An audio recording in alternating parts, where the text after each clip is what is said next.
Từ thời xa xưa, con người đã dựng tượng, lập đền, dâng lễ và viết nên hàng ngàn huyền thoại để tôn vinh những thực thể tối cao. Nhưng nếu có một viễn cảnh nơi tất cả các vị thần khắp các nền văn minh cùng ngồi uống trà đàm đạo, bạn có thắc mắc rằng họ sẽ bàn bạc những gì về nhân loại chúng ta không? Sẽ thế nào nếu các vị thần hùng mạnh từ Hy Lạp, Bắc Âu đến Ai Cập, Ấn Độ không còn nằm im trong sách vở mà bước ra và đứng ở phía đối lập với nhân loại? Record of Ragnarok là một bản tuyên ngôn của con người trước số phận, là bản hùng ca của những kẻ nhỏ bé dám thách thức đấng toàn năng. Và sau đây là tóm tắt toàn bộ diễn biến của manga Record of Ragnarok tính đến thời điểm hiện tại. Tại hội đồng Valhalla, thần thánh của các tín ngưỡng văn hóa từ khắp nơi trên thế giới đang cùng có mặt để định đoạt số phận con người. Trong suốt thời gian tồn tại, con người đã không ngừng vặt khô trái đất theo đủ mọi hình thức. Từ ô nhiễm môi trường, chiến tranh liên miên, là những đấng tối cao, dĩ nhiên là các vị thần chẳng ai chấp nhận nổi điều này. Cứ mỗi 1000 năm, các chư thần lại tổ chức đại hội biểu quyết để xem con người còn xứng đáng được tồn tại tiếp hay không. Lần họp gần đây nhất thì họ vẫn để con người sống, nhưng xem ra cái lũ này không biết điều, và các vị thần đã thấy hối hận vì đưa ra quyết định đó. Để không phải tiếp tục hối hận thì lần này mọi người đều nhất trí rằng đã đến lúc cho bọn con người dân trí thấp đó bay màu đi là vừa. Chẳng ai còn đủ kiên nhẫn để chỉ đường dẫn lối nữa rồi. Nhưng ngay khi chủ tịch hội đồng Zeus chuẩn bị động búa phán xét xuống thì Brunhild bất ngờ dõng dạc cắt ngang. Cô là Valkyrie đứng đầu trong nhóm thập tam tỷ muội 13 Valkyrie. Brunhild khơi lại một luật lệ cổ xưa bị lãng quên, gọi là Ragnarok. Số phận loài người thay vì được định đoạt bằng cách biểu quyết của các vị thần sẽ được thay thế bằng một giải đấu giữa thần và người. Có 13 đấu sĩ mỗi phe, đấu 1-1. Bên nào thắng 7 trận trước thì thắng chung cuộc. Nếu phe thần thắng thì nhân loại ăn cám, còn nếu phe con người thắng thì sẽ được sống thêm 1000 năm nữa. Tất nhiên, đối với các vị thần thì cái ý tưởng điên rồ đó chẳng khác nào cắn cỏ quá liều, tức là bị ảo. Con người mà đấu lại thần thánh, vô lý còn hơn cả phim ma mẽo. Nhưng Brunhild đã chơi chiều khích tướng. Nếu thấy con người yếu hơn thần thì mắc gì mà không đấu đi, hay là mấy bố sợ thua nên mới rụt hết vòi vào. Và cái tôi cao hơn cả núi, dài hơn cả sông của các thánh bị đụng chạm. Kết quả là tất cả đều đồng ý thực hiện giải đấu. Và chơi ngông này của Brunhild không khiến các vị thần sợ, chứ cô bé Valkyrie tập sự Gear thì có. Gear léo đéo theo sau Brunhild hỏi tại sao cô dám làm thế. Brunhild chỉ giải thích rằng nhân loại và Valkyrie có mối liên hệ sâu sắc hơn các vị thần khác nên không thể nào bỏ rơi họ được. Các trận đấu trong Ragnarok diễn ra ở đấu trường Valhalla. Trọng tài kiêm MC là Heimdall.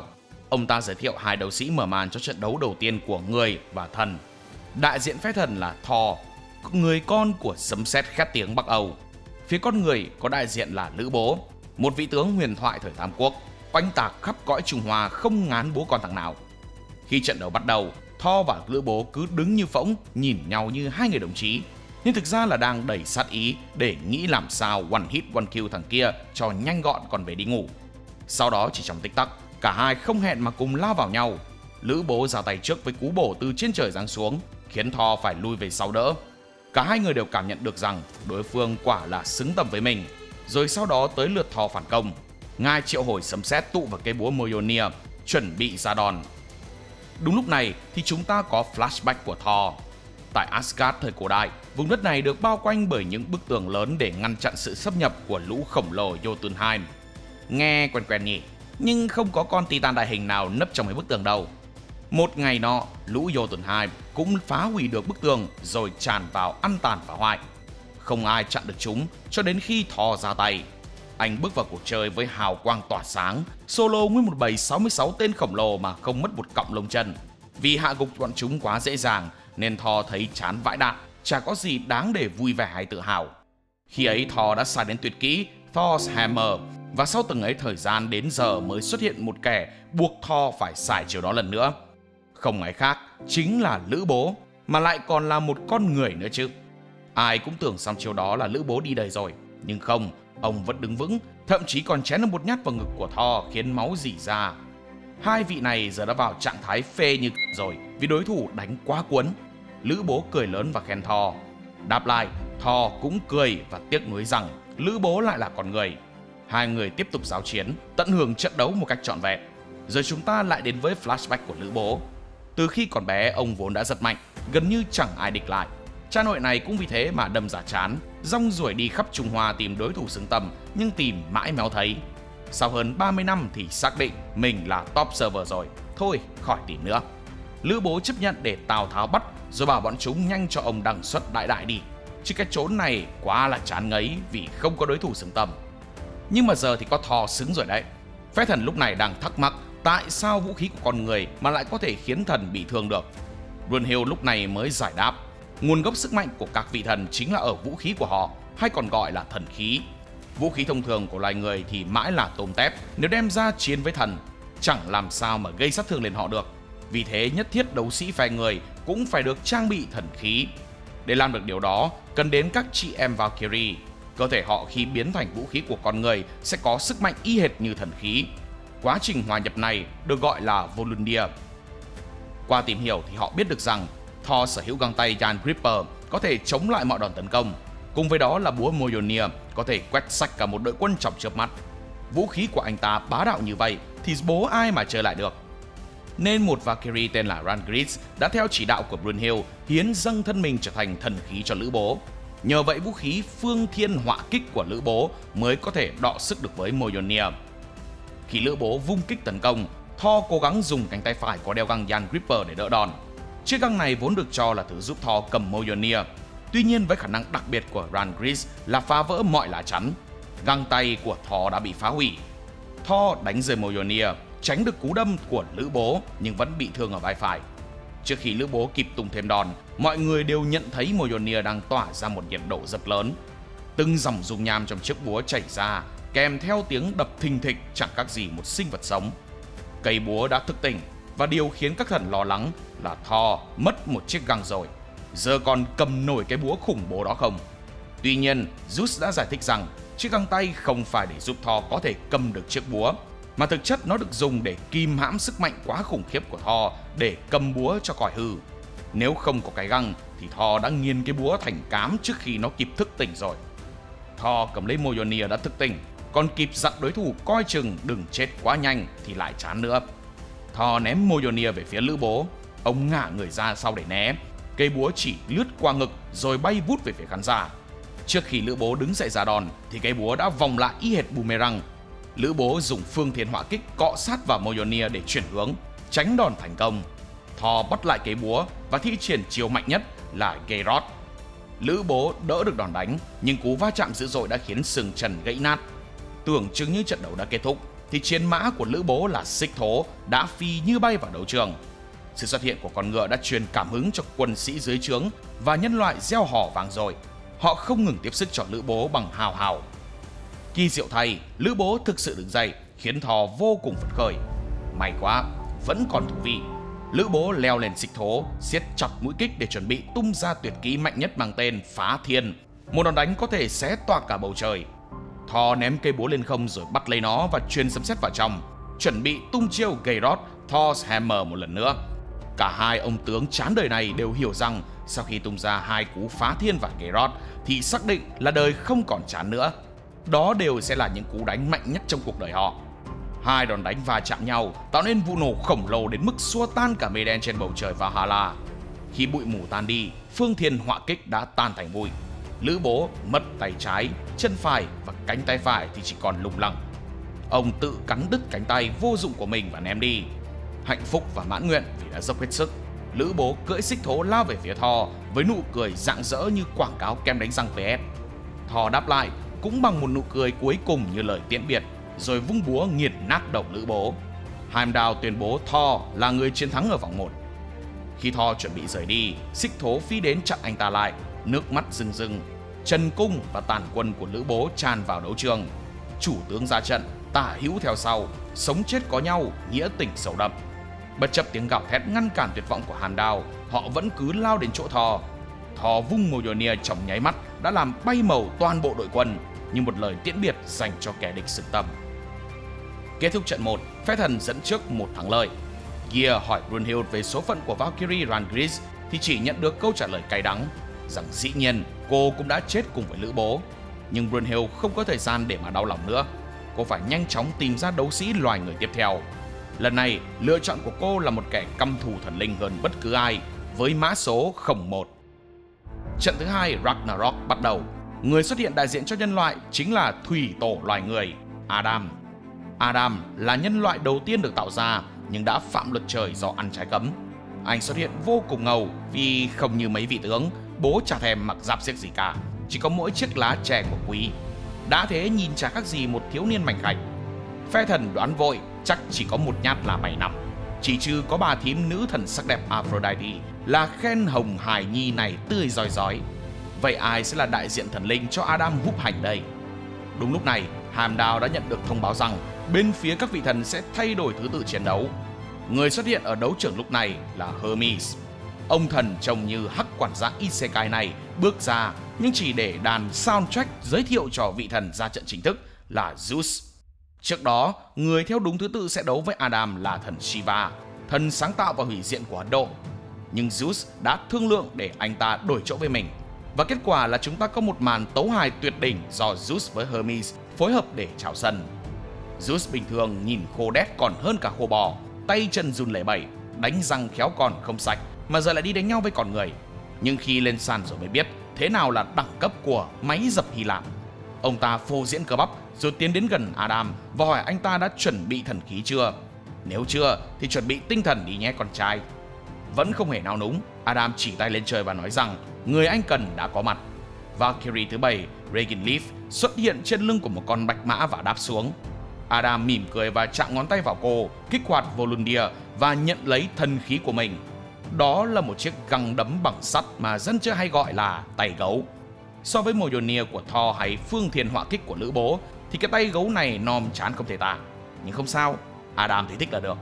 Lũ con cháu chắt chút chít chít chít thấy bố quá ngầu nên vẫn hò reo hết mình. Nghe thấy tiếng các con cổ vũ mình, Adam điềm tĩnh hỏi Zeus vũ khí của ông là gì. Nhưng Zeus bảo sẽ chơi tay không luôn. Adam chỉ cảnh báo coi chừng hối hận đó ông già. Khoái tinh thần và chiếc mỏ hỗn của Adam, Zeus quyết định ra đòn trước.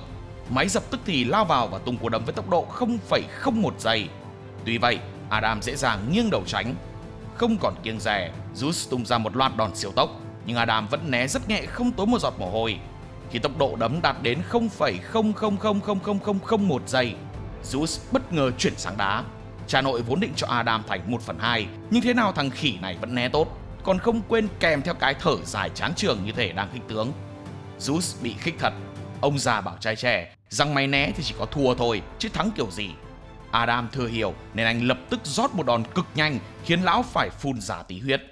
Trong lúc tất cả mọi người còn đang ngạc nhiên thì anh lại tẩn cho lão vài cú 0,00001 giây nữa, y như cái cách lúc nãy lão vừa ra đòn. Đó là chiêu thức thần học của Adam, cho phép anh copy paste đòn đánh của đối thủ. Adam đánh Zeus khiến ông ta bay xa cả chục mét. Tất cả mọi người đều không thể tin rằng một vị thần tối cao như Zeus lại bị tên loài người nhỏ bé kia bón tròn lắm hành thế. Năng lực của Adam quá bá đạo, vì thế Zeus khi muốn chiến với Adam thì cũng chẳng khác nào đang đánh với chính bản thân cả.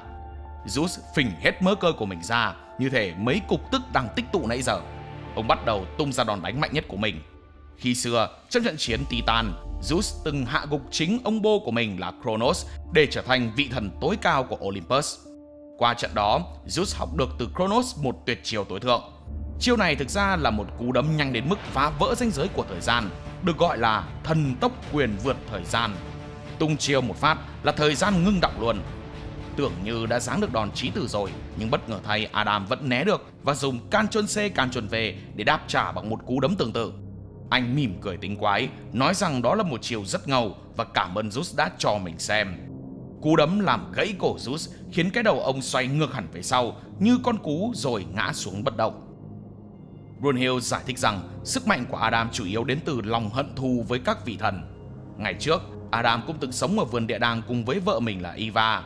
Một ngày nọ, Eva đột nhiên bị một tên thần rắn cáo buộc ăn trái cấm và phải chịu sự xét xử của các vị thần. Tuy nhiên sự thật là con rắn này đã mém nữa hấp Eva, nhưng cô cự tuyệt, không cho nấu nên mới nghĩ ra kế để đổ tội cho cô. Lũ thần linh chẳng ai tin cô gái tội nghiệp này và đòi trục xuất Eva. Lúc đó thì Adam bước vào phiên tòa, cầm theo một giỏ táo nhai rồm rốp rồi nhổ lẹp bẹp. Chả coi thần linh ra cái thá gì. Khứa rắn kia tính xông lên làm gọi Adam, nhưng bị anh one hit kill bằng cách copy paste năng lực luôn. Sau đó Adam cũng chẳng ở lại vườn địa đàng nữa, mà cùng tạo ra một thiên đường mới cho riêng gia đình họ. Trở lại thực tại, Zeus đã bị Adam đấm tới mức không còn động đậy được nữa. Brunhild thì nở nụ cười bỉ ổi không thèm giấu giếm. Ôi tưởng ông già này như thế nào. Đây sẽ là một chiến thắng thần kỳ của phe loài người. Đúng lúc Heimdall định tuyên bố Adam chiến thắng thì Zeus bất ngờ đứng dậy trước sự ngỡ ngàng của mọi người. Ông thần tự cầm đầu xoay lại cho đúng hướng. Ông nhận xét rằng dù mọi người cho là Adam chiến đấu để trả thù, nhưng ông thấy trong mắt anh không có thù hận. Vậy Adam chiến đấu vì điều gì? Adam thở dài, nói rằng thực ra anh không có hận thù gì cả. Anh chỉ đơn giản là muốn bảo vệ nòi giống của mình, mà điều đó thì cần gì đến lý do cơ chứ? Đúng là một ông bố vĩ đại, khiến toàn nhân loại đồng lòng cầu nguyện cho chiến thắng của Adam. Zeus thừa nhận Adam thực sự chinh phục được trái tim khán giả. Thấy Zeus đã kiệt sức, Adam khuyên ông nên bỏ cuộc đi. Mất công anh lại có cái tiếng bạo hành người già tới chết.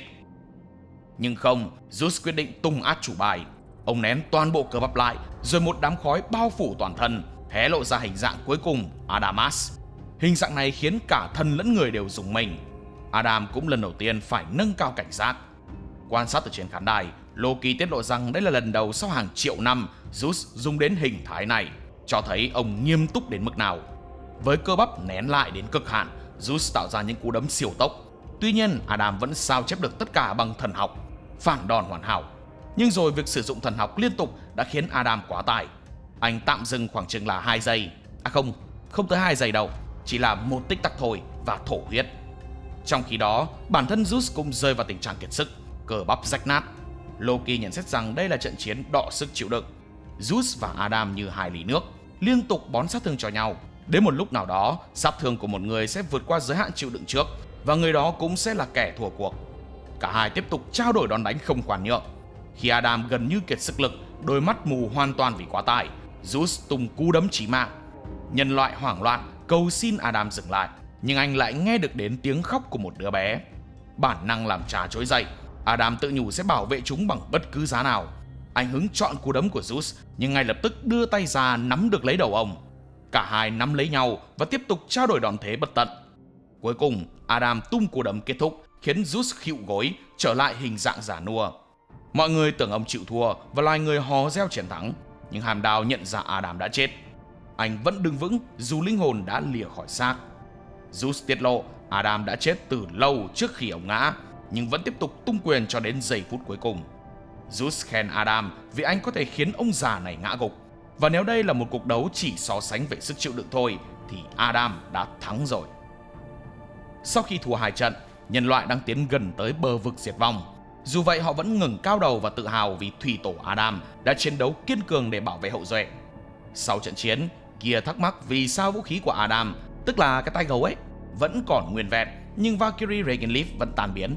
Một Valkyrie tên Hris bước vào phòng và dịu dàng giải thích rằng khi Valkyrie đã kết nối với con người để trở thành thần khí của ai thì coi như linh hồn cũng hợp thể với người đó. Vậy nên thắng thì làm vua, thua thì đồng quy vu tận. Trong khi đó thì Brunhild đang vò đầu bứt tai. Nhân loại thua mất 2 trận rồi, trận sau mà thua nữa thì gần như xác định. Đối thủ trận thứ 3 là thần biển cả Poseidon, anh trai của Zeus. Zeus mà con người còn chưa ăn được, giờ tới anh trai của Zeus thì ăn kiểu gì bây giờ? Đúng lúc ấy, một ông lão xuất hiện, tuyên bố sẽ ra trận. Đó là Sasaki Kojiro, một kiếm sĩ vĩ đại của Nhật Bản. Mấy thím Valkyrie nhìn thấy một ông già thì tỏ vẻ nghi ngờ, nhưng ngay lập tức Kojiro nhanh chóng thể hiện đẳng cấp bằng cách đỡ lấy bình sữa bằng kiếm thuật. Ông khẳng định mình vẫn không ngừng rèn luyện dù đã chết từ 400 năm trước, nên kèo này ông chấp. Khi thấy sự tự tin của ông, Brunhild cũng yên tâm phần nào và quyết định để ông ra sân. Tại đấu trường Valhalla, sàn đấu biến thành một vùng đầy nước biển bao quanh. Poseidon bước ra, rất tỉnh và đẹp trai, nhưng lại thở ra một câu đầy thượng đẳng, bảo lũ người xung quanh làm mọi dợ. Một bạo chúa đại dương, vua của biển cả, sức mạnh vô song khiến phái thần không khỏi hứng khởi. Lúc này, Heimdall giới thiệu đối thủ phe người.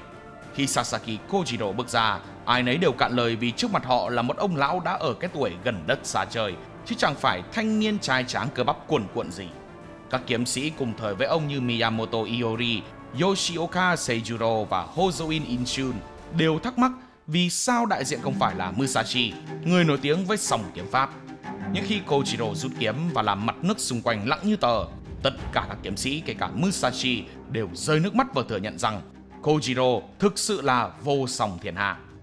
Trận chiến thứ 3 giữa Poseidon và Kojiro chính thức bắt đầu. Giống như Thor và Lữ Bố, ban đầu vẫn chẳng ai lao vào bem ai, nhưng thực ra trong lúc đó, Kojiro đã mô phỏng trong đầu tất cả các khả năng xảy ra khi tấn công Poseidon. Ông đã tính tới tận 18 lần tấn công, nhưng lần nào cũng ngỏm ngay tức khắc. Ở trên khán đài quan sát, Gear cho rằng Poseidon là thần mạnh nhất trong số 12 vị thần của đỉnh Olympus. Tuy nhiên, Brunhild đã đính chính. Thực ra có tới tận 13 vị thần cơ, nhưng một vị thần tên là Adamas đã bị Poseidon hóa kiếp cho rồi. Adamas thậm chí còn là anh trai của cả Zeus lẫn Poseidon. Sau trận chiến Titan năm xưa, Zeus được phong làm vị thần quyền năng nhất. Điều này khiến Adamas cực kỳ ghen tị. Hắn đã giải thoát cho các Titan từng bị nhốt ở Tartarus, lôi đầu con quái thú Typhoon tiến đến Olympus quậy đục nước. Adamas tới gặp Poseidon để dụ thằng em gia nhập hội.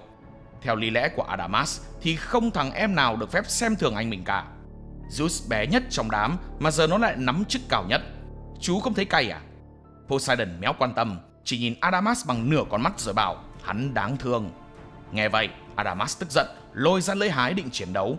Nhưng chưa kịp làm gì thì đã bị Poseidon xiên cho một nhát chết không kịp ngáp. Kể từ đó, Olympus chỉ còn 12 vị thần. Trở lại sàn đấu, Kojiro vẫn mô phỏng đủ kiểu tấn công trong đầu, nhưng lần nào cũng bán muối cả. Biết đánh kiểu gì cũng chết, Kojiro ngồi bệt xuống cho đỡ mỏi chân. Từ nhỏ, Kojiro vốn chưa từng thắng nổi một trận giao đấu nào. Cậu nổi tiếng là kẻ lười biếng, suốt ngày đến võ đường trễ, khiến sư phụ chán trường đồng môn ngán ngẩm. Nhưng mấy kẻ nhìn bên ngoài tưởng xoàng lại là mấy đứa nguy hiểm. Kojiro không học kiếm như người bình thường mà học từ thiên nhiên, quan sát thỏ chạy, nhìn thú hoang đánh nhau, rồi tự thân rèn luyện ăn uống. Mỗi lần thất bại là một bài học. Sau mấy tháng biệt tích trong rừng, Kojiro trở lại võ đường với một khí chất khiến ai cũng sững sờ. Khi đàn anh Kagekatsu ngỏ ý đấu với cậu, Kojiro từ chối, bảo rằng không muốn gây chuyện không hay. Khi đến gần, Kagekatsu lập tức cảm thấy mình có thể bị chém đôi bất kỳ lúc nào. Thế là thôi đầu hàng luôn cho nhanh, đánh đấm gì tầm này. Sau đó, Kojiro xin được giao đấu với sư phụ Seigen. Không ai biết kết cục ra sao, chỉ biết cậu lại quay về sống trong rừng. Vài năm sau, khi sư phụ già đến thăm, ông nhìn thấy căn nhà của Kojiro đầy vết chém, trong đó có một vết lớn khắc tên mình. Ông hiểu rằng học trò đã vượt qua thầy. Sau đó Kojiro vẫn tiếp tục lang bạt, tìm kiếm những đối thủ mạnh hơn. Ông vẫn liên tục thất bại, nhưng sau mỗi lần ngã, ông lại đứng dậy với một kỹ năng mới. Có lần, ông thậm chí chém đôi được một con chim đang bay giữa không trung. Cái tên Kojiro vàng xa được người đời nhớ đến như kiếm sĩ thất bại vĩ đại nhất trong lịch sử. Nhưng lần này thì khác. Lần này mà chưa gì đã buông xuôi thất bại thì nhục lắm. Bao nhiêu người từ sư phụ, đồng môn đến đối thủ năm xưa đang chứng kiến, làm sao có thể cúp đuôi bỏ đi được. Kojiro dùng thanh kiếm dài của mình lao tới tấn công Poseidon, nhưng vì vung kiếm quá mạnh nên bị lỡ đà. Poseidon phản công, nhưng Kojiro bất ngờ thi triển đáo nhạn, mô phỏng đường kiếm như chuyển động của chim nhạn. Suýt chút nữa thì thân biển cả bị chém trúng, đã thế còn bay mất vài cọng tóc mái. Trên khán đài, Musashi nhớ lại từng bị chiêu này suýt lấy đi một con mắt. Phe loài người bắt đầu dấy lên hy vọng. Hơn nữa, thanh kiếm của Kojiro đã được Valkyrie Hris nhập vào để biến thành một thần khí vô song. Vì mái tóc đang bồng bềnh lãng tử tự dưng bị xé mất một đường, nhìn đần không thể tả, Poseidon đã phải liếc nhìn đối thủ chân tục của mình lấy một cái. Sau đó, vị thần nhanh chóng tung ra rất nhiều những cú đâm vô hình, nhưng Kojiro đều né được hết. Nhờ hàng nghìn lần mô phỏng chiến đấu trong đầu, Kojiro đã đọc được toàn bộ chuyển động của Poseidon. Nếu như Adam là người phản đòn nhanh nhất, thì Kojiro chính là người đọc chuyển động nhanh nhất. Cho nên, dù Poseidon tấn công theo kiểu gì, thì Kojiro cũng đoán trước được và dễ dàng né tránh. Điều đó khiến cả thần Ares cũng phải kinh ngạc trước sức mạnh của loài người. Poseidon sau đó huýt sáo, rồi cầm đinh bà lên, lao tới với tốc độ ngoài sức tưởng tượng của Kojiro, khiến cho ông không phản ứng kịp và lãnh một cú đâm sượt qua bụng. Đòn tấn công vừa rồi làm Kojiro mất rất nhiều máu nên đã khuỵu xuống đất. Trên khán đài, bên phe thần đang gáy, họ không ngừng cổ vũ cho Poseidon, nhưng lạ là Poseidon lại thấy rất khó chịu. Anh một lần nữa gọi tất cả bọn họ là mọi dợ. Kojiro thấy vậy thì khó hiểu, vì rõ ràng Poseidon đang được bạn bè cổ vũ mà lại không đón nhận. Nhưng thần biển cả bảo rằng thần linh thì chẳng cần phải dựa dẫm vào ai và cũng chẳng cần bạn bè gì hết. Vốn dĩ từ khi sinh ra, thần linh đã quá hoàn hảo rồi. Ra chỉ là một tên thần thượng đẳng, coi người khác là rơm là rác, còn mình là các Mác Lênin. Kojiro tỏ ra rất thất vọng. Nghe sao mà thảm hại thế chàng trai trẻ. Nhận xét này khiến Poseidon giận dữ và tung ra tuyệt kỹ thần lôi giáng hải. Trong lúc tiếp tục quan sát và né tránh các đòn đánh, Kojiro phát hiện một sơ hở và phản công bằng chiêu thiên thủ vô song. Nhưng thanh kiếm của ông lập tức bị gãy khi va chạm với cây đình bà của Poseidon. Ông lặng lẽ nhìn thanh kiếm trong tay, nhưng ký ức xưa cũ về trận chiến định mệnh với kình địch Musashi dần hiện lên trong tâm trí. Đối mặt với một đối thủ quá đỗi vượt trội như vậy, không ít lần Kojiro từng muốn buông kiếm để giữ mạng. Thế nhưng sự phấn khích tột độ khi được đối đầu với kẻ mạnh khiến ông không thể dừng lại. Chính ngọn lửa đó cũng đã khiến Musashi cảm nhận được tinh thần chiến đấu rực cháy, buộc ông ta phải bùng hết sức mình. Trận đấu sau đó chỉ kéo dài thêm vài phút, nhưng cả hai đều hài lòng. Kojiro để lại một vết sẹo nữa trên khuôn mặt của Musashi, còn Musashi thì tung đòn chí mạng, kết thúc sinh mạng đối thủ. Trong những giây phút cuối đời, Kojiro vẫn khát khao được chiến đấu, được cầm kiếm lâu hơn nữa. Nhưng lần này, người đứng trước mặt ông không còn là Musashi, mà là một đối thủ hoàn toàn khác mạnh hơn ông gấp bội. Kojiro nhặt phần kiếm gãy và hỏi Poseidon liệu vị thần đã từng khổ luyện đến tận lúc bình minh, từng biết ơn người đã giúp mình mạnh lên, từng cảm thấy thương mến một đối thủ trong trận tử chiến hay chưa. Còn với Kojiro, thanh kiếm mà ông đang cầm là lịch sử và trái tim của mọi kiếm sĩ, và ông sẽ không thua kẻ không biết trân trọng ước mơ của người khác. Ngay khi Kojiro dứt lời, hai mảnh vỡ của thanh kiếm phát sáng rực rỡ. Từ ánh sáng đó, Hades bất ngờ xuất hiện để giúp Kojiro tái tạo lại thanh kiếm đã gãy. Khi ánh sáng tan dần, trong tay Kojiro giờ là một vũ khí hoàn toàn mới, cặp song kiếm mang tên Nhị Thiên Nham Lưu. Do trong thanh kiếm ban đầu chứa hai nguồn sức mạnh trái ngược của Hades, một dịu dàng, một mãnh liệt, nên khi bị gãy, chúng mới tách ra thành hai thanh kiếm riêng biệt. Trên đấu trường, không khí tiếp tục căng thẳng tột độ. Kojiro và Poseidon một lần nữa lao vào nhau, không hề khoan nhượng. Kojiro vận dụng tư thế song kiếm để đỡ cây đình bà của thần biển cả, đồng thời kết hợp tất cả những kỹ năng và bài học mà ông từng tích lũy được từ các đối thủ và sư phụ trong quá khứ. Tất cả những người từng đánh bại ông nay như hòa thành linh hồn trú ngụ bên trong, giúp ông tạo nên những đòn tấn công chuẩn xác, sắc bén và đầy uy lực. Những vết chém liên tiếp hiện lên trên thân thể Poseidon khiến phe thần linh im lặng, còn khán giả nhân loại thì vỡ òa. Lần đầu tiên trong suốt giải đấu, con người cảm thấy chiến thắng không còn là điều bất khả thi. Tuy nhiên, Poseidon không dễ dàng bị đánh bại. Dù đang bị thương, vị thần vẫn giữ vẻ lạnh lùng. Anh ta lấy tay lau máu rồi còn vuốt tóc, như thể tự búp cho bản thân mình 100 điểm ngầu lòi. Poseidon tung ra chiêu Đại Hồng Thủy, những nhát chém hệt như vũ bão xuất hiện dồn dập, càn quét khắp chiến trường. Bị áp đảo hoàn toàn, Kojiro tưởng chừng sẽ gục ngã giữa cơn bão đòn tấn công liên tiếp như sóng thần. Nhưng trong khoảnh khắc mỏng manh giữa sống và chết, ông nghe thấy tiếng gọi tên mình từ những linh hồn kiếm sĩ đã khuất. Khi Poseidon vừa mới quay lưng định bỏ đi vì tin rằng chiến thắng đã nằm chắc trong tay, thì Kojiro lại đứng dậy, dồn toàn bộ sức lực vào đòn cuối cùng. Ông lao tới với tốc độ kinh hoàng, tung ra chiêu song kiếm chảm hổ vạn loạn đao, chặt đứt cánh tay phải của thần biển. Dù vậy, Poseidon vẫn tiếp tục chiến đấu bằng tay trái cho đến khi cánh tay còn lại cũng bị chém lìa. Dù mất cả hai tay, Poseidon vẫn cắn cán vũ khí tiếp tục chiến đấu, nhưng rồi bị kết liễu bằng một nhát chém mà khi xưa Musashi từng tung ra khi giao đấu, khiến Kojiro thiệt mạng. Cơ thể thần biển bị xẻ ra, còn Kojiro trở thành người đầu tiên đánh bại một vị thần. Cả khán đài nhân loại nổ tung trong tiếng hò reo, không thể tin vào kỳ tích trước mắt. Kojiro khiêm tốn ăn mừng chiến thắng đầu tiên trong cả cuộc đời mình.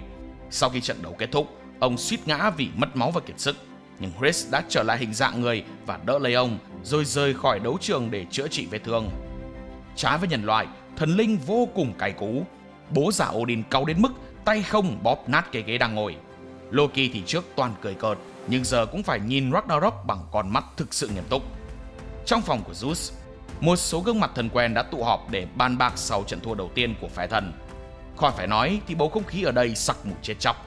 Đến con ruồi bay vào không biết có còn toàn thây bay ra hay không. Cuối cùng thì bọn họ cũng phải thừa nhận là nhân loại rất mạnh. Chắc trước giờ mấy bố chỉ đang nghĩ Ragnarok là giải đấu thể thao mở rộng cho vui thôi. Ai mà có dè lũ con người nghiêm túc thực sự. Thần Shiva đợt trước bị Zeus cướp lượt nên lần này nôn nóng ra sân lắm rồi. Nhưng một lần nữa ông thần Ấn Độ này phải nhường chỗ cho phái Hy Lạp vì cái chết của Poseidon chẳng khác nào bôi trò chát chấu vào mặt họ. Có chết thì cũng không được để thua kèo tiếp theo. Bằng không thì nhục 10 đời không hết. Brunhild rõ ràng biết các vị thần đang tức tối như thế nào. Cô cùng Gear đi trên hành lang, thắc mắc không biết ai sẽ là đại diện phe thần tiếp theo, thì người đó đã lộ diện. chính là vị anh hùng Hercules. Hai chị em có vẻ rất thân thiết với Hercules, nên khi biết được anh sẽ ra trận tới, họ không khỏi ngạc nhiên. Tuy vậy, Brunhild vẫn bày tỏ lòng kính trọng. Cô quỳ xuống và cầu chúc cho anh may mắn trong trận sắp tới. Ngược lại, Hercules cũng tỏ thiện chí với cô rồi đi tiếp. Anh gặp Loki. Loki thăm dò Hercules, bảo rằng sao đằng ấy thân với các Valkyrie thế. Hai nền văn minh thần thoại Hy Lạp và Bắc Âu tuy có nhiều khác biệt nhưng vẫn có thứ giống nhau, chính là các bán thần. Valkyrie và Hercules đều là bán thần, nên kèo này có khi nào Hercules sẽ thấy khó xử không? Đáp lại, người anh hùng Hy Lạp chỉ nói rằng anh sẽ đấu hết sức mình và đề nghị cứu rỗi nhân loại sau đó, chứ không ủng hộ tận diệt loài người. Anh chẳng về phe nào cả, cái nào chính nghĩa thì anh theo, nói như vậy luôn cho gọn. Trận đấu thứ tư khai màn. Đấu trường lần này được phục dựng theo bối cảnh London thế kỷ 19 theo yêu cầu của đấu sĩ phe loài người. Để đấu với một người chính trực như Hercules, Brunhild quyết định chọn ra một tên rác rưởi nhất mà nhân loại từng có được. Hắn chính là Jack the Ripper, hay còn được biết đến với cái tên Jack đồ tể, kẻ giết người hàng loạt khét tiếng nhất trong lịch sử Anh quốc. Jack đích thị là một con quỷ gieo rắc nỗi kinh hoàng trên khắp các con phố London sương mù. Ban đầu, Hercules cảm thấy bị xúc phạm khi đối thủ của mình là một kẻ giết người hàng loạt, một thể loại đáy xã hội. Anh gào lên tức giận vì Brunhild đã bắt anh phải đấu với hắn. Ngay cả phe con người còn không biết nên cổ vũ hay im mồm vào cho phải đạo, vì kẻ đang cứu rỗi họ lại là một tên sát nhân ô nhục. Hercules đề nghị Jack đầu hàng để được tha mạng, thậm chí bảo sẽ thuyết phục Zeus để hắn khỏi phải xuống địa ngục. Chứ không mà đấu với Hercules thì không ai biết được cái máu chính nghĩa của anh sẽ xử đẹp Jack ra sao đâu. Nhưng hắn từ chối và đáp rằng một quý ông thì luôn chấp nhận lời thách đấu. Jack đề cao danh dự của mình như con nên không bỏ. Hắn rút ra một chiếc kéo khổng lồ và tuyên bố đó là thần khí của mình. Ai ai cũng gật gù công nhận, đúng là vũ khí sinh ra để dành cho tên sát nhân này rồi còn gì nữa. Jack múa vài đường nghệ cả củ, khoái trá y như cái cách hắn đổ sát những nạn nhân xấu số của mình. Hercules định ra đòn, nhưng Jack đã bỏ chạy vào một con hẻm tối, khiến anh ta tức giận đuổi theo. Đuổi tới nơi thì bắt gặp Jack đang ngồi uống trà. Hercules tiến lại và phát hiện một sợi dây mỏng ngáng ngay chân. Không ngần ngại, anh giật đứt luôn và lập tức một loạt phi tiêu xả xuống như mưa. Nhưng tiếc là với body thần linh đúc bằng bê tông cốt thép như Hercules thì mấy món đồ chơi đó chả khác gì lông gà. Jack liền trèo tường trốn. Hercules nhảy lên phá tan vũ khí của hắn, nhưng Jack vẫn tỉnh rụi, móc ra cả nắm phi dao ném tới tấp. Ban đầu Hercules tưởng lại là lông gà vớ vẩn, ai ngờ bị thương thật. Lúc này Jack mới bật mí, từ đầu đến giờ hắn vẫn chỉ xạo lìn thôi. Cái kéo chỉ là đồ giả, còn cái túi đeo ở hông mới là thần khí thực sự. Nó có thể tạo ra các loại dao nhỏ để hắn sử dụng. Giết người thì cũng phải quý tộc đời mới nể. Khán giả bên thần thì lo sốt vó, còn bên ngoài loài người bắt đầu hí hửng. Có khi kèo này lại uy tiếp. Riêng Gear thì vẫn lằn tăn tại sao Brunhild lại chấp nhận để một tên cặn bã như Jack ra đấu. Cưng ấy cưng còn non và sành lắm. Nếu so với thần thì có một thứ mà nhân loại đã được tôi luyện đến đẳng cấp đỉnh nóc kịch trần, chính là khả năng chơi bẩn. Mình có vũ khí hạng nặng cỡ đó, ngu gì không xài, miễn thắng là được hết. Jack tiếp tục ném dao tới tấp, nhưng Hercules dễ dàng đỡ được. Mặc cho cơn mưa dao, Hercules vẫn kiên quyết tiến lên. Trên cả đài, Loki lượn lờ khích tướng Hermes và Ares, bảo ủa sao ban đầu mạnh miệng lắm mà giờ máu me be bét thế kia. Ares mới lý giải sức mạnh của Hercules, nó không nằm ở cơ bắp mà là ở ý chí sắt đá của anh. Hồi nhỏ, Hercules là thằng gầy như cây sậy, lúc nào cũng lao vào đánh nhau vì công lý, thậm chí có lần đánh nhau chỉ để đòi lại con bê cho bạn. Một lần, cậu bị hai thằng đầu gấu thách uống máu của Zeus.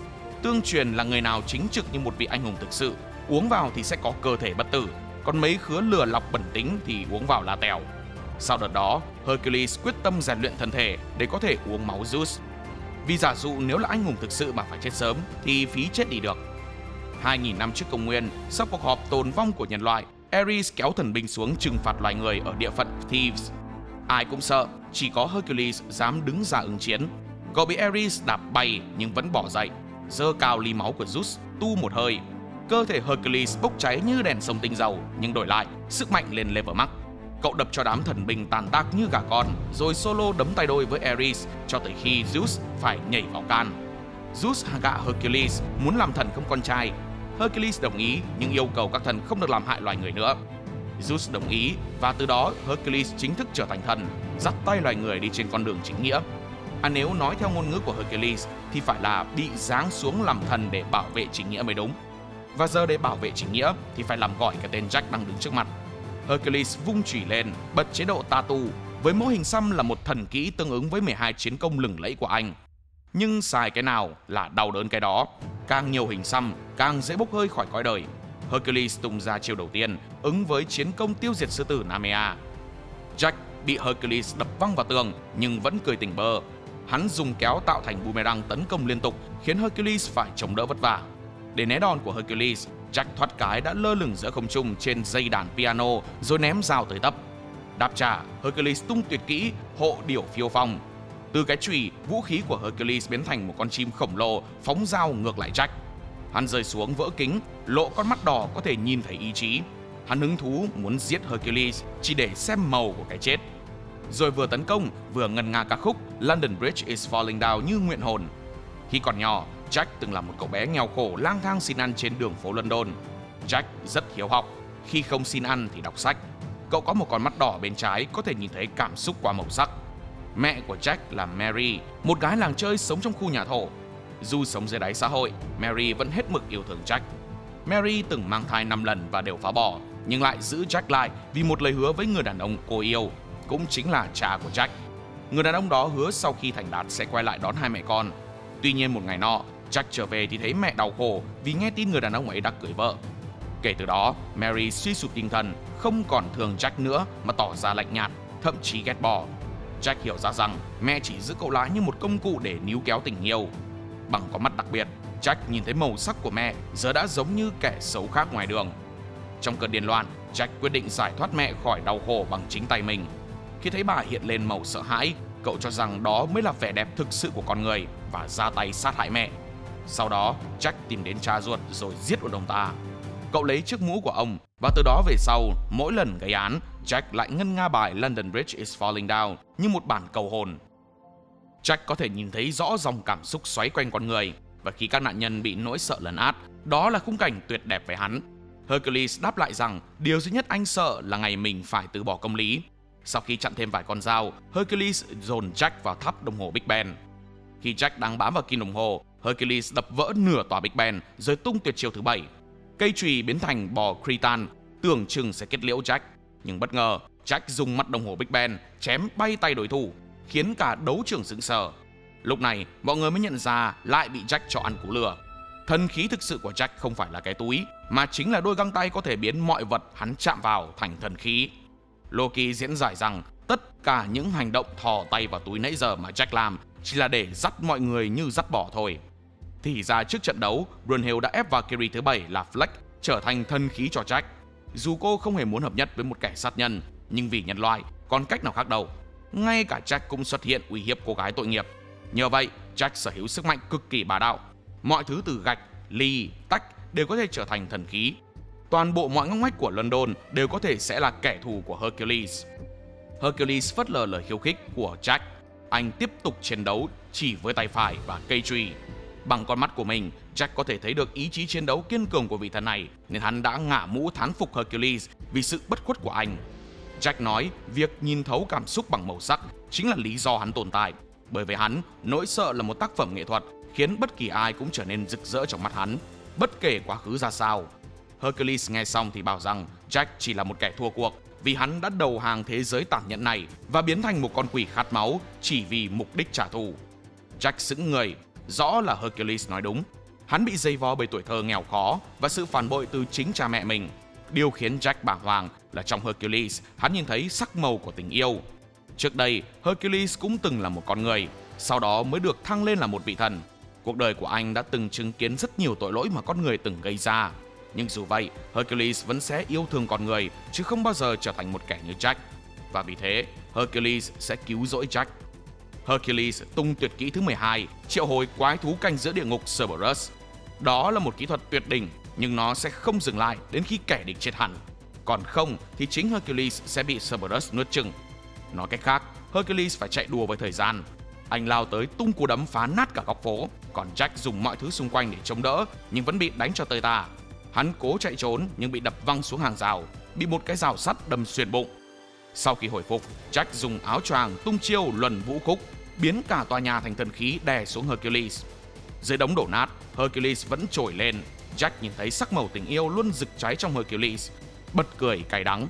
Lần đầu hắn nhận ra tình yêu mẹ từng dành cho hắn chỉ là dối trá. Còn tình yêu thực sự thuần khiết, đẹp đến mức khiến hắn choáng váng, lại đang ở ngay trước mắt. Rơi vào hỗn loạn, hắn vẽ nụ cười máu lên mặt và tuyên bố sẽ nhuộm Hercules bằng màu yêu thích của mình. Bị cảm xúc nhấn chìm, hắn cười điên loạn và tiếp tục trận chiến. Dù bị đánh bật liên tục, Jack vẫn đứng dậy, vừa hát bài đồng dao thời thơ ấu vừa bước tới. Khi vào đủ tầm, hắn đã lôi cây rào sắt nãy giờ giấu trong tay áo ra để tấn công vào điểm mù của Hercules, nhưng anh đã né được và đẩy hắn bay ra xa cả chục mét. Jack tưởng chừng đã bị hạ gục, khiến mọi người đều nghĩ trận đấu đã kết thúc. Bất ngờ, hắn lại cất tiếng hát và chậm rãi đứng dậy. Khi tiến gần đến Hercules, hắn bị đấm thẳng mặt, nhưng vẫn tung đòn phản công bằng cách dùng hai tay đâm xuyên người Hercules. Đó là chiêu mạnh nhất của hắn. Dear God cũng chính là đòn kết thúc mà hắn dành cho Hercules. Hercules lúc này mới nhận ra, nãy giờ Jack giả vờ như ôm lấy vết thương ở bụng khi bị rơi xuống hàng rào, nhưng thực chất là đang nhuộm tay mình bằng máu nhiều nhất có thể để biến nó thành thần khí. Vì vậy nên hắn mới có thể đâm xuyên qua người Hercules chỉ bằng tay. Hercules thừa nhận Jack là đối thủ quá mạnh. Tuy nhiên, Jack thì bảo rằng mình đã thua cuộc vì hắn thấy màu sắc bất khuất bên trong Hercules không hề thay đổi. Thay vì phản công, Hercules ôm lấy Jack trước khi gục xuống. Jack cảm thấy tiếc thương cho một vị thần chính trực như Hercules và mong có thể gặp lại anh. Dù thắng trận, Jack vẫn bị cả thần linh lẫn loài người căm ghét vì đã giết một vị thần đáng kính. Hắn chỉ im lặng, mỉm cười và bước đi trong ánh mắt oán hận của toàn bộ nhân giới lẫn thiên giới. Sau trận chiến, Loki mới tiết lộ thêm rằng có khi lúc đu dây trên không, Jack đã mường tượng phải làm thế nào để chiến thắng rồi. Hercules quá mạnh nên hắn buộc phải dùng trích lọ, cố tình tính toán sao cho mình rơi ngay vào cái rào sắt để có thể nhuộm máu vào găng tay nhiều nhất có thể. Đó mới chính là cú lừa lớn nhất đến từ vị trí của Jack đồ tể. Nhưng tạm gác qua chuyện đó, vấn đề bây giờ là nhân loại đã hòa 2-2, không thể để tình trạng này tiếp diễn nữa. Cả hai chiến tuyến đều biết điều đó, nhưng dù gì Hercules vẫn là một đồng minh quá đỗi tuyệt vời với các Valkyrie. Cái chết của anh không khỏi khiến Gear trách móc Brunhild. Brunhild ngoài mặt thì lạnh tanh thế thôi, chứ trong lòng cũng vụn vỡ tàn nát. Cô bước vào một căn phòng, trong đó có 2 ly rượu dành cho 2 chiến binh loài người đã hy sinh. Giờ đây có thêm một ly thứ 3, cô dành cho Hercules. Cô ôm tấm ảnh của anh vào lòng khóc nức nở, nói rằng hãy đợi cô vì khi mọi chuyện kết thúc, cô cũng sẽ đến đó. Lúc này dưới phòng chờ của các chiến binh phe nhân loại, có 2 kiếm sĩ vừa mới theo dõi trận chiến thứ 4. Họ chính là Kondo Isami và Okita Soji, chỉ huy và đội trưởng đội 1 của băng Shinsengumi lừng lẫy. Okita tỏ ra hào hứng không biết đến khi nào sẽ tới lượt cậu. Hãy mở cho chúng ta một trận đấu có sự góp mặt của thiên tài kiếm thuật này trong tương lai. Quay trở lại với chị em nhà Valkyrie, họ đến tìm đấu sĩ tiếp theo. Bước vào căn phòng ngổn ngang bắt đũa, tưởng có thể nuôi được cả một quân đoàn. Hai chị em lại đứng hình khi nhìn thấy một ông tướng đang đê mê trên giường cùng với một dàn harem hỏa thân. Gu cha nội này cũng mặn thật, chơi từ người đến thú, khiến cô bé non tơ kia còn tưởng đầu lạc vào cái nhà thổ nào. Brunhild hết chịu nổi, quát một tiếng báo nội kia dậy đi, sắp tới lượt rồi. Đó chính là võ sĩ sumo huyền thoại Raiden Tamaemon. Mỗi tội cha này mắc bệnh ảo, thấy ai cũng nghĩ là muốn ngủ chung với mình. Nhưng Brunhild thì không phải loại dễ dãi. Đúng lúc đó Valkyrie hỗ trợ của Raiden là Pruder bước vào. Trông cô còn to hơn cả Raiden. Ngưu tầm ngưu, mã tầm mã, hai người tán tỉnh qua lại một hồi rồi tiến hành Volunteer, hòa nhập linh hồn để tạo thần khí. Đấu trưởng Ragnarok lúc này trông như một sàn đấu sumo truyền thống của Nhật Bản. Thần Heimdall lại xuất hiện với thông báo trận đấu thứ 5 chính thức bắt đầu. Từ cổng phía đông, đại diện của nhân loại là Raiden bước vào sàn đấu trong tiếng hò reo cuồng nhiệt. Bên phía thần linh là thần Shiva đến từ Ấn Độ. Sau 3 lần nhường chỗ cho phe Hy Lạp thì cuối cùng Shiva cũng được ra sân. Tiếng trống vang lên, Shiva ngạo nghễ quay 4 cái tay của mình rồi tuyên bố sẽ đấm cho Raiden không trượt phát nào trong một nốt nhạc thôi.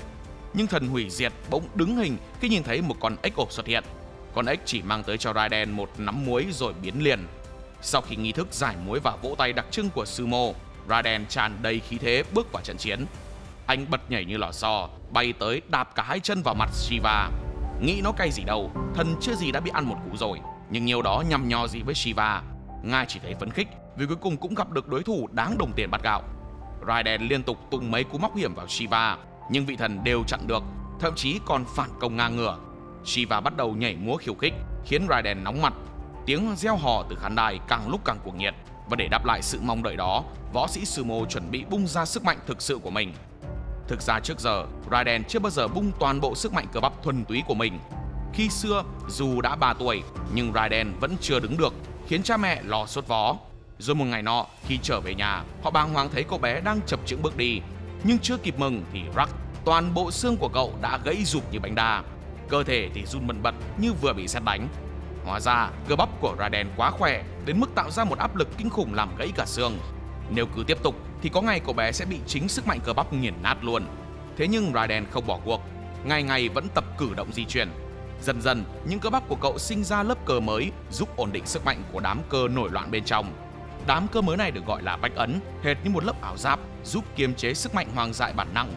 Nhưng đứng trước một đối thủ mạnh như Shiva thì đã đến lúc tháo bách ấn. Nhìn anh gồng lên như sắp tự nổ, Shiva tưởng đối thủ lên cơn. Nhờ Valkyrie Brother mà khung xương của Raiden đã trở thành thần khí do được cường hóa. Do đó mà Raiden mới có thể dùng khung xương để kiểm soát được đống cơ bắp nổi loạn của mình. Trong khi trận chiến giữa Raiden và Shiva vẫn đang diễn ra thì thần bịp Bắc Âu Loki đang ngồi chờ ai đó ở vườn Thượng Uyển. Người đó bước vào, trên tay cầm một cây kẹo mút. Không ai khác chính là Đức Phật Thích Ca. Loki đưa ra suy luận rằng sức mạnh thần khí hóa vũ khí của các Valkyrie khi giúp đỡ đấu sĩ con người có vấn đề. Chúng quá mạnh, chắc chắn phải có bàn tay của ai đó ở sau giúp đỡ. Vừa hay trong giáo lý Phật giáo của Thích Ca có một thuật ngữ sức mạnh ám chỉ việc khi hai người kết hợp niềm tin của mình vào nhau thì họ sẽ phát huy toàn bộ năng lực. Đó gọi là đồng cam cộng khổ. Và trùng hợp thay, cách thức hoạt động của đồng cam cộng khổ y chang như cách các Valkyrie hòa nhập linh hồn vào vũ khí của loài người. Đức Phật tính nóng như kem, Loki nói dài quá, tóm cái quần đùi lại là muốn gì. Loki không ngần ngại chỉ ra Đức Phật là kẻ phản bội, quay lưng giúp đỡ loài người. Nhưng bần tăng xưa nay chưa ngán một ai, ngon nhà vào anh chấp hết. Giữa lúc căng thẳng, nhóm Thất Phúc Thần xuất hiện. Họ luôn miệng nói rằng kẻ phản bội sẽ bị trời chu đất diệt. Một vị thần trong nhóm là Ebisu định xét tội Thích Ca, khiến ngài bực mình và nhổ cây kẹo mút vào tay hắn. Thất Phúc Thần liền rút vũ khí định xử ngài tại chỗ luôn cho nóng. Đúng lúc Thích Ca đang bị thần linh vây đánh, Sasaki Kojiro xuất hiện sau khi hồi phục vết thương từ trận chiến với Poseidon. Cùng với đó, Okita Soji và Kondo Aisami cũng ra mặt và cả ba kiếm sĩ đều đứng về phe Thích Ca. Hai bên, chiến binh loài người và thần linh trên trời đều đằng đằng sát khí, chuẩn bị bem nhau, thì bị Odin và Zeus xen vào can ngăn. Bảo ngoài kia đấm nhau đàng hằng, tụi bay không ra mà coi, còn ở đây đấu giải mini à. Cả đám giải tán. Zeus nhắc Thích Ca đừng gây thêm rắc rối, nhưng Thích Ca chỉ cười lớn, cắn vụn kẹo mút và tuyên bố rất ngầu: thiên thượng thiên hạ duy ngã độc tôn. Zeus thở dài, bó tay với tên bất trị này, còn Odin thì giận tím người theo đúng nghĩa đen, làm mớ cây cỏ hoa lá trong vườn úa hết cả. Quay trở lại với trận chiến giữa Shiva và Raiden. Raiden giải phóng toàn bộ sức mạnh, lao vào tấn công dữ dội, khiến Shiva phải chống đỡ bằng cả bốn tay. Sau loạt combo dồn dập, Raiden suýt kết liễu Shiva bằng thiết đầu công nhưng bị phản đòn. Hai bên giằng co ác liệt, Raiden thậm chí còn bóp nát một cánh tay của Shiva, đẩy trận đấu lên cao trào với màn ăn miếng trả miếng không khoan nhượng. Dù Shiva tung cú đấm mang sức mạnh của 1116 vị thần, Raiden vẫn lì lợm đấm tiếp. Trận đấu căng thẳng đến mức Shiva nhớ lại cảm giác chiến đấu hừng hực mà ngài đã đánh mất suốt 1000 năm qua. Từ thuở xa xưa, các vị thần Ấn Độ luôn tranh giành quyền lực nhưng không ai thống trị được tất cả. Trong một khu rừng hẻo lánh, hai vị thần là thần hủy diệt Shiva và thần vũ bão Rudra đã trở thành đôi bạn thân dù tính cách trái ngược. Họ cùng nhau vượt qua vô số trận chiến, đánh bại 1115 vị thần để tiến lên đỉnh thần giới. Trong quá trình ấy, họ không chỉ mạnh hơn mà còn kế thừa cả ước mơ của những kẻ bại trận. Tuy nhiên, Rudra đã luôn tin rằng chỉ có một thần mạnh nhất mới xứng đáng đứng trên đỉnh. Thế là anh quay sang thách đấu luôn cả khứa Bro của mình. Trận chiến khốc liệt khiến Shiva rất đau lòng.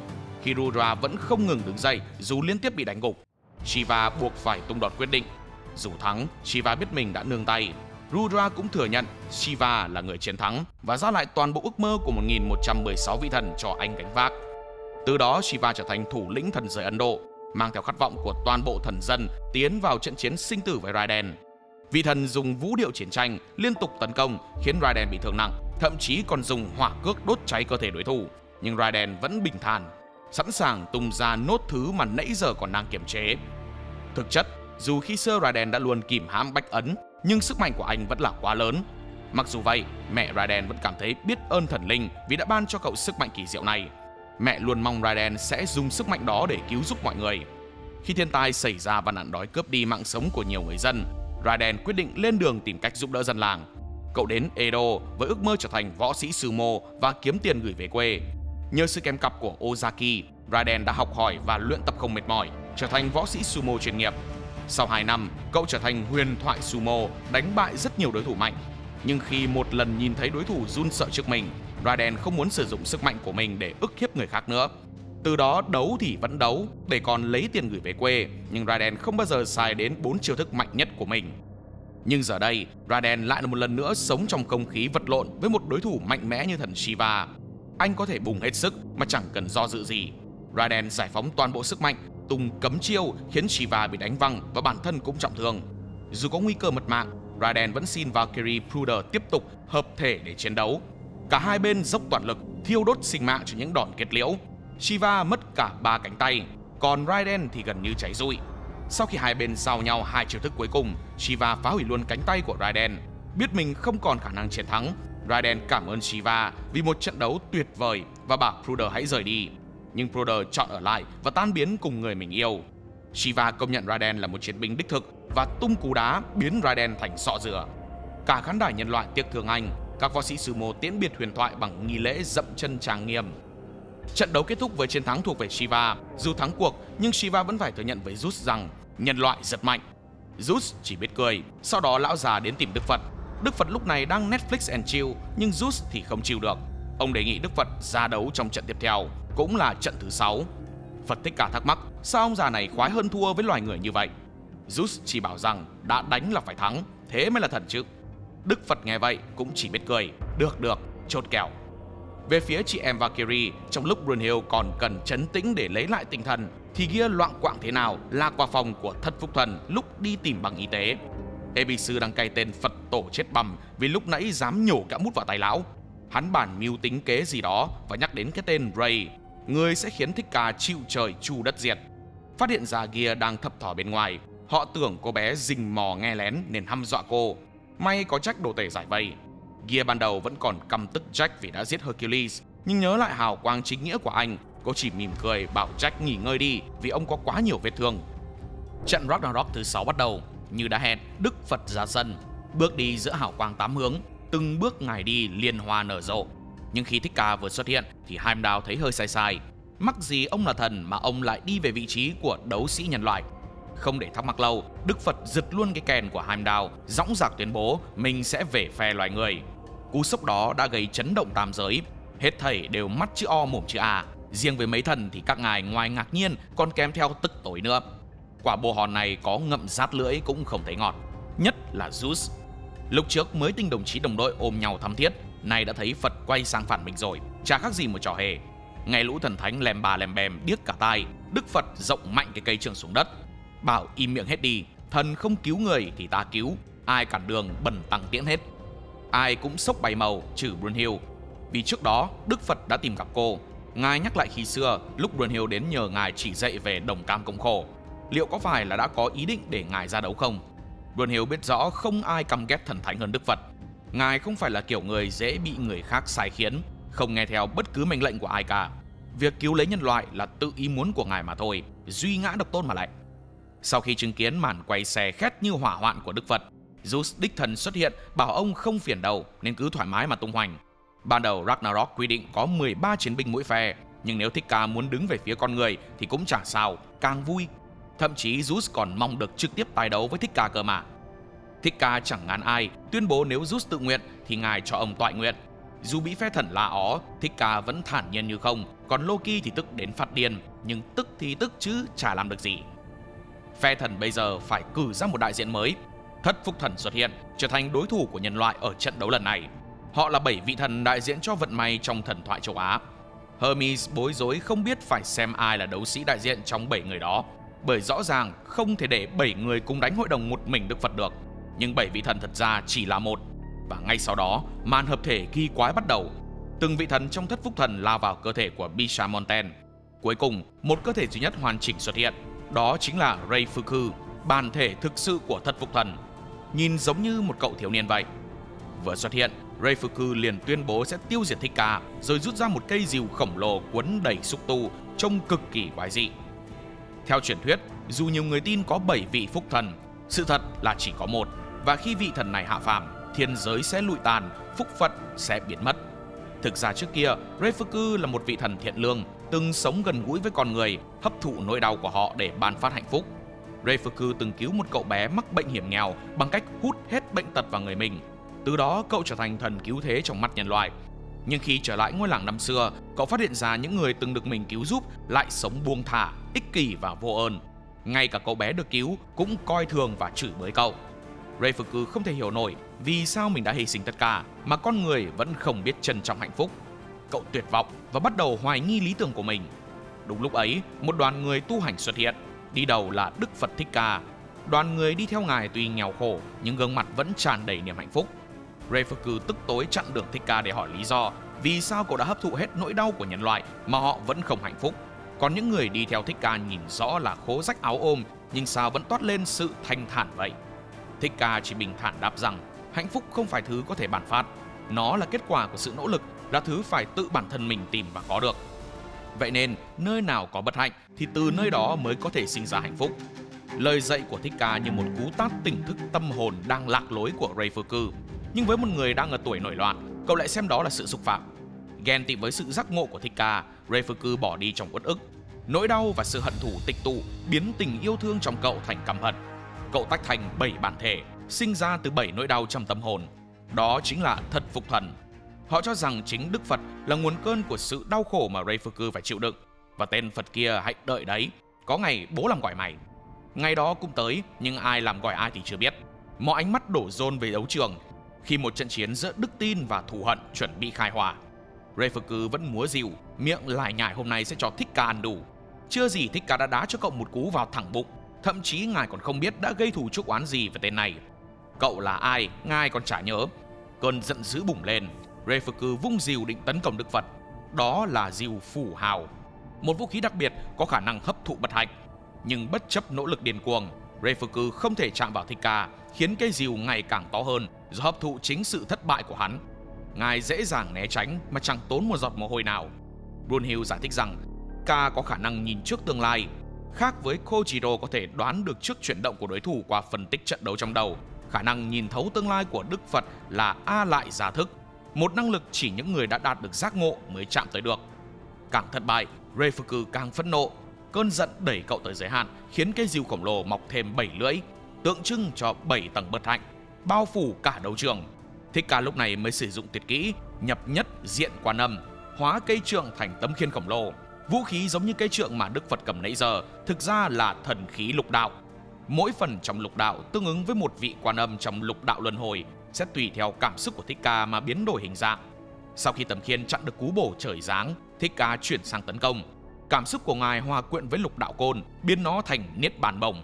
Ngài tung một đòn chí mạng khiến Reifuku ngã gục, đau đớn quằn quại. Gear khi chứng kiến thì thắc mắc rằng làm sao mà dùng được vũ khí theo cảm xúc được như vậy. Brunhild chỉ cười bảo vậy mới đúng kiểu Đức Phật, vì ngài vốn là người có tuổi dậy thì nổi loạn nhất lịch sử mà. Trước khi đắc đạo, Phật Thích Ca có thân phận là Thái tử Gautama Siddhartha, sinh ra trong một gia đình ở Bắc Ấn Độ.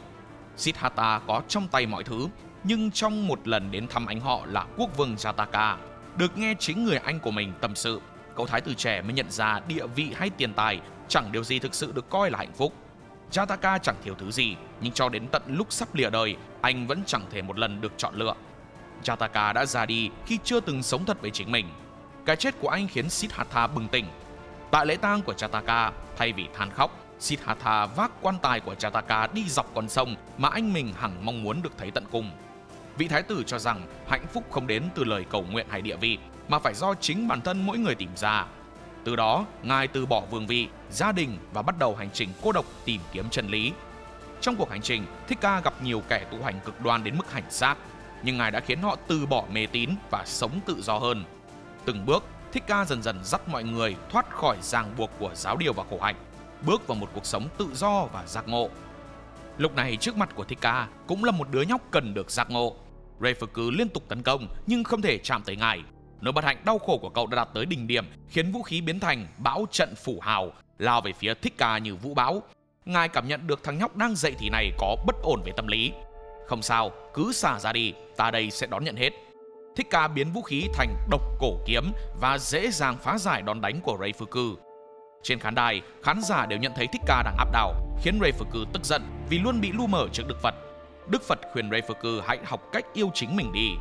Ban đầu, hắn vẫn ngoan cố chối bỏ, nhưng sau đó, chính Đức Phật đã nói đến ngài còn thấy mến Reifuku cơ mà. Ánh hào quang chói lóa và tấm lòng bao dung của Thích Ca đã làm hắn dần giác ngộ. Reifuku cũng chỉ là một đứa trẻ, cần được quan tâm và yêu thương.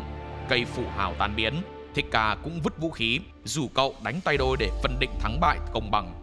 Dù liên tục bị đấm, Reifuku lại cảm thấy hạnh phúc chưa từng có. Cuối cùng, Thika tung ra cú đấm khiến Reifuku ngã gục. Sức mạnh hắc hóa biến mất, để lộ gương mặt vui vẻ của một phúc thần. Giờ đây, cậu bé ấy chỉ mong muốn lại được một lần nữa mang đến hạnh phúc cho con người. Tưởng rằng thế là ngã ngũ, nhưng đột nhiên có những chiếc sừng mọc ra, cắm thẳng vào đầu Reifuku, khiến cậu kêu lên đau đớn. Đức Phật còn chưa hiểu chuyện gì đang xảy ra thì hai chiếc sừng đã chui hết vào cơ thể cậu. Sau đó từ miệng và ngực của Reifuku chui ra hai con rồng. Chúng tạo ra cơn gió dữ dội, cuốn chặt lấy Reifuku. Ngay cả Đức Phật cũng bị cơn gió đẩy ra xa với sức mạnh khủng khiếp. Cơn gió lắng xuống, để lộ một quả trứng rồng, rồi từ từ trong trứng, một sinh vật kinh dị cao to lực lưỡng gấp đôi Đức Phật xuất hiện. Không một ai biết hắn là ai, từ Brunhild đến Hermes. Hắn tự giới thiệu là Ba Tuần, nhưng cũng chẳng biết tại sao hắn lại ở đó. Chỉ biết là giờ hắn mạnh và muốn xài sức mạnh đó ngay và luôn. Trên khán đài, Hades xuất hiện rất tỉnh và đẹp trai, nhập hội bình luận viên cùng phe Hy Lạp. Ngài giải thích hắn là đệ lục thiên ma vương Ba Tuần, một kẻ mà ngay cả Hades cũng chưa từng gặp. Khi ánh sáng và bóng tối kết hợp là lúc hắn được sinh ra, một chiến binh cuồng nộ của âm giới. Nhưng lý do tại sao Ba Tuần có thể xuất hiện trong thân xác Reifuku thì Hades cũng chịu. Ở sàn đấu, Thika lại phải đấu với một đối thủ mới. Hắn có thân thể nhưng không có linh hồn, khiến Thika mất đi khả năng tiên tri. Bởi lẽ lại giả thức hoạt động bằng cách đọc chuyển động linh hồn. Tên này không có linh hồn thì coi như chiêu này không xài được. Dù vậy, Thika vẫn đấu ngang cờ với hắn. Tuy nhiên sau một cú đâm cực mạnh, Ba Tuần phá được khiên của Thika và khiến ngài mất một bên mắt. Cuộc chiến càng lúc càng nghiêng về phía Ba Tuần. Hắn điên loạn chém liên tục vào bên mắt đã bị thương của Thika, khiến ngài dần lép vế. Hades tiết lộ Ba Tuần từng phá hủy một nửa địa ngục rồi biến mất. Này có thể đã được kẻ nào đó hồi sinh bằng cách cấy tàn dư vào cơ thể Reifuku. Khả năng cao kẻ đó chính là Beelzebub. Còn Thika, sau khi nghe Ba Tuần nói hắn đã hoàn toàn bị nuốt chửng Reifuku, ngài nổi giận và kích hoạt ngạ quỷ đạo, biến vũ khí thành lưỡi hái khổng lồ Hoàng Thần Chiến Liêm. Cuộc chiến trở nên ác liệt hơn, nhưng sau đó ngài lại một lần nữa trúng đòn tấn công của hắn. Lần này thậm chí còn trúng vào bụng.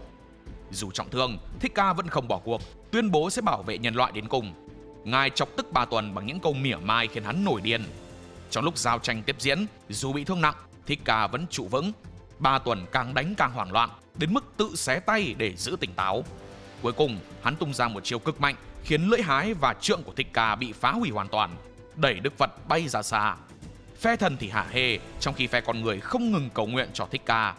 Trong khi đó, kẻ tên là Beelzebub cũng đang quan sát trận đấu từ màn hình trong phòng nghiên cứu của hắn. Hắn thấy Thika chuẩn bị thua cuộc thì cảm thấy rất hài lòng, vì vật thí nghiệm 3 tuần của hắn dường như đã thành công.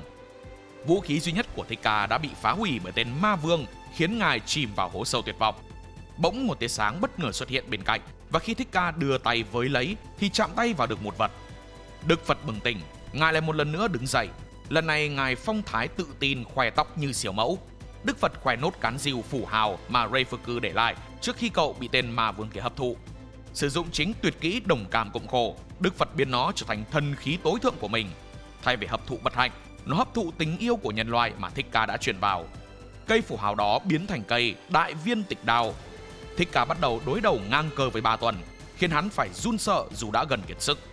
Dù bị thương rất nặng, Thika vẫn không bỏ cuộc và tiếp tục chiến đấu. Ngài tận dụng cơ hội khi Ba Tuần lỡ đòn, tung ra một cú chém vào ngực hắn, nhưng vẫn chưa đủ để kết liễu. Ba Tuần sau khi chứng kiến màn lộn ngược dòng ngoạn mục của Đức Phật thì linh hồn hắn đã có sự dao động. Nhờ đó mà Đức Phật kích hoạt lại giá thức trở lại. Một cú bổ xuống từ Ba Tuần tách đôi người Thika, nhưng đó chỉ là tàn ảnh. Thika đã nhanh chóng vòng ra sau lưng Ba Tuần và thực hiện một nhát chém quyết định, tiễn tên ma vương về với cát bụi. Cơ thể của Ba Tuần vỡ vụn, linh hồn hắn tan biến. Trong khoảnh khắc cuối cùng, Reifuku và hội thất phúc thần hiện ra cảm ơn Thika vì sự giúp đỡ. Thika cũng gửi lời chào tạm biệt với niềm hạnh phúc. Sau chiến thắng, ngài giơ cao cánh tay chào đón chiến thắng của trận Ragnarok thứ 6 thuộc về nhân loại.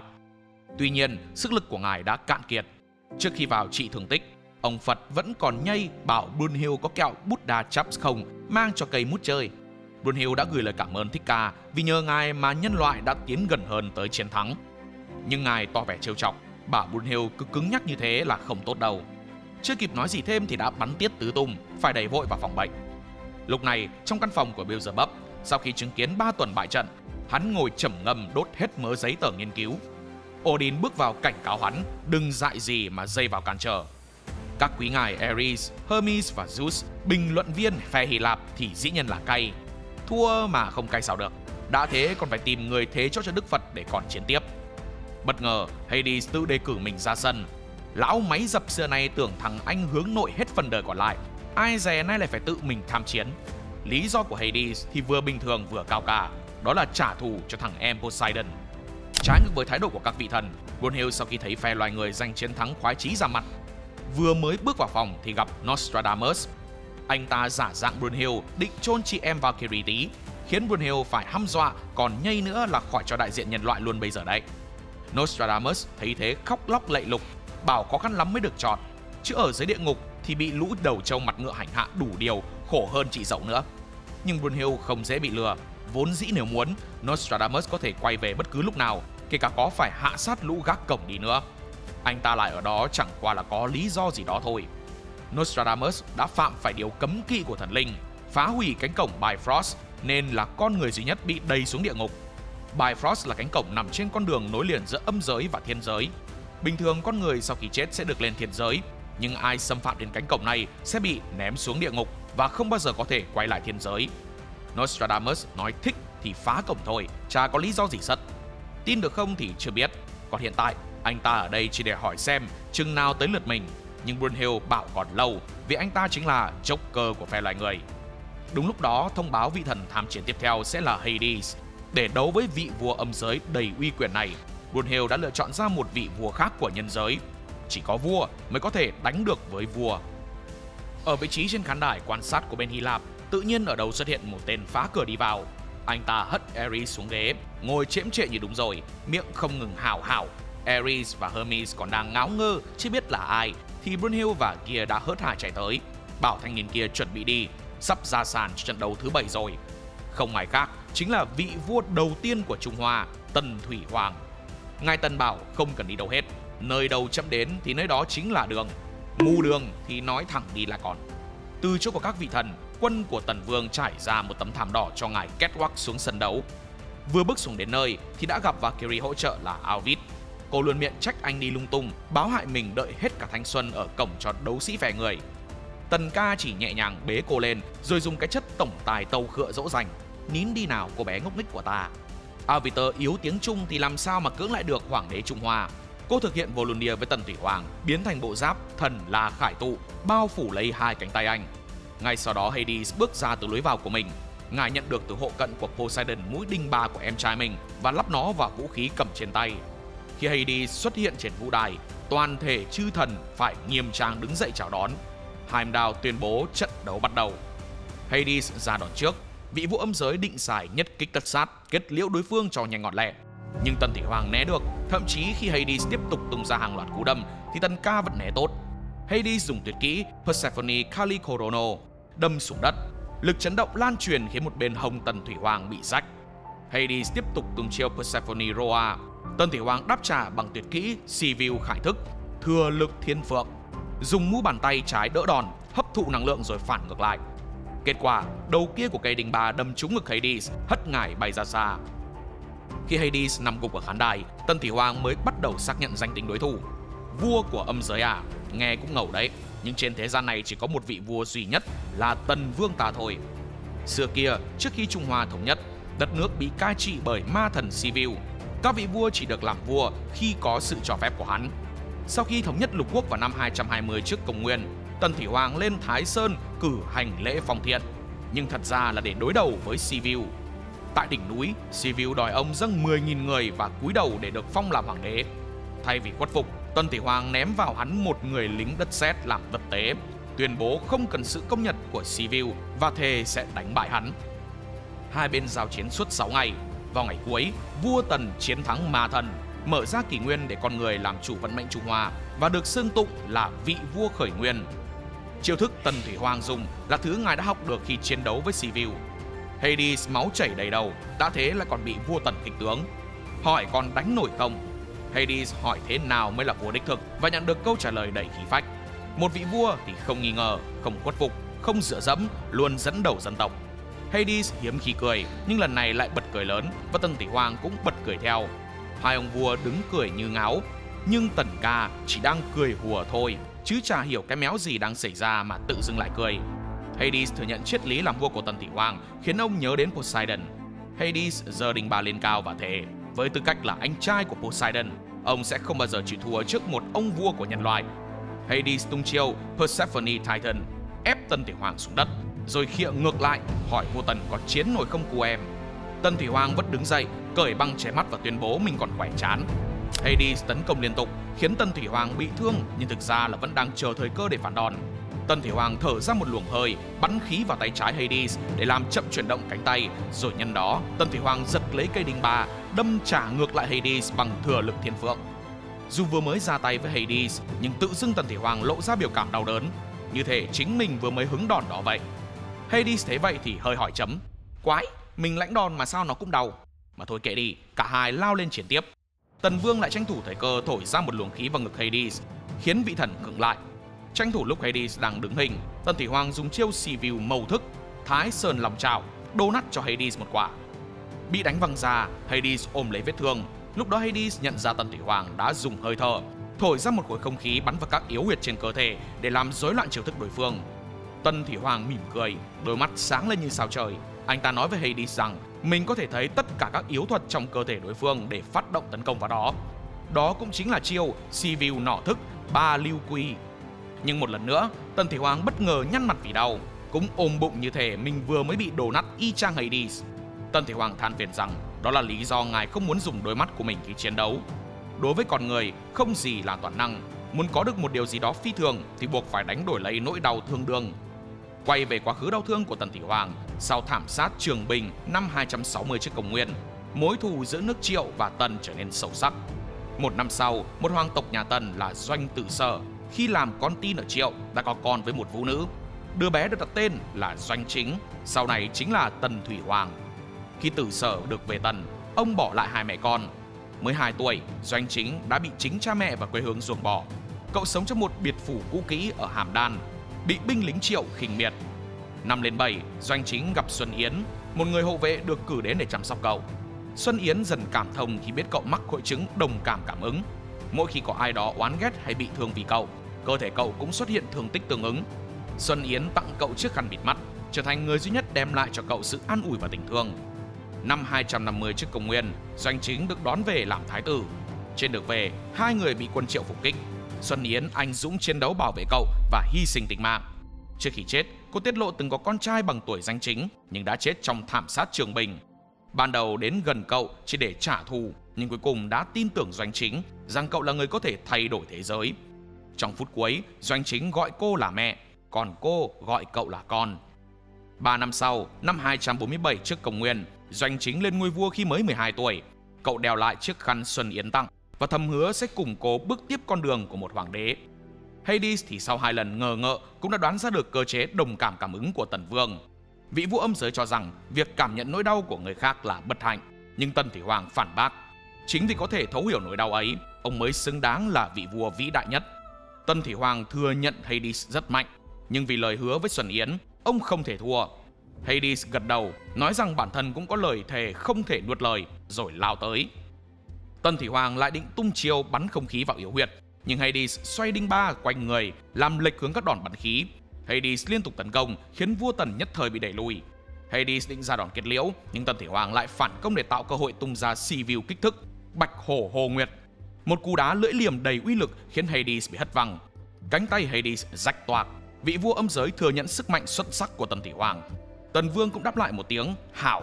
Hai ông tự đánh tự khen sướng. Ở một diễn biến khác, trong phòng thí nghiệm của Beelzebub, có vẻ như hắn lại vừa tạo ra một sinh vật thất bại.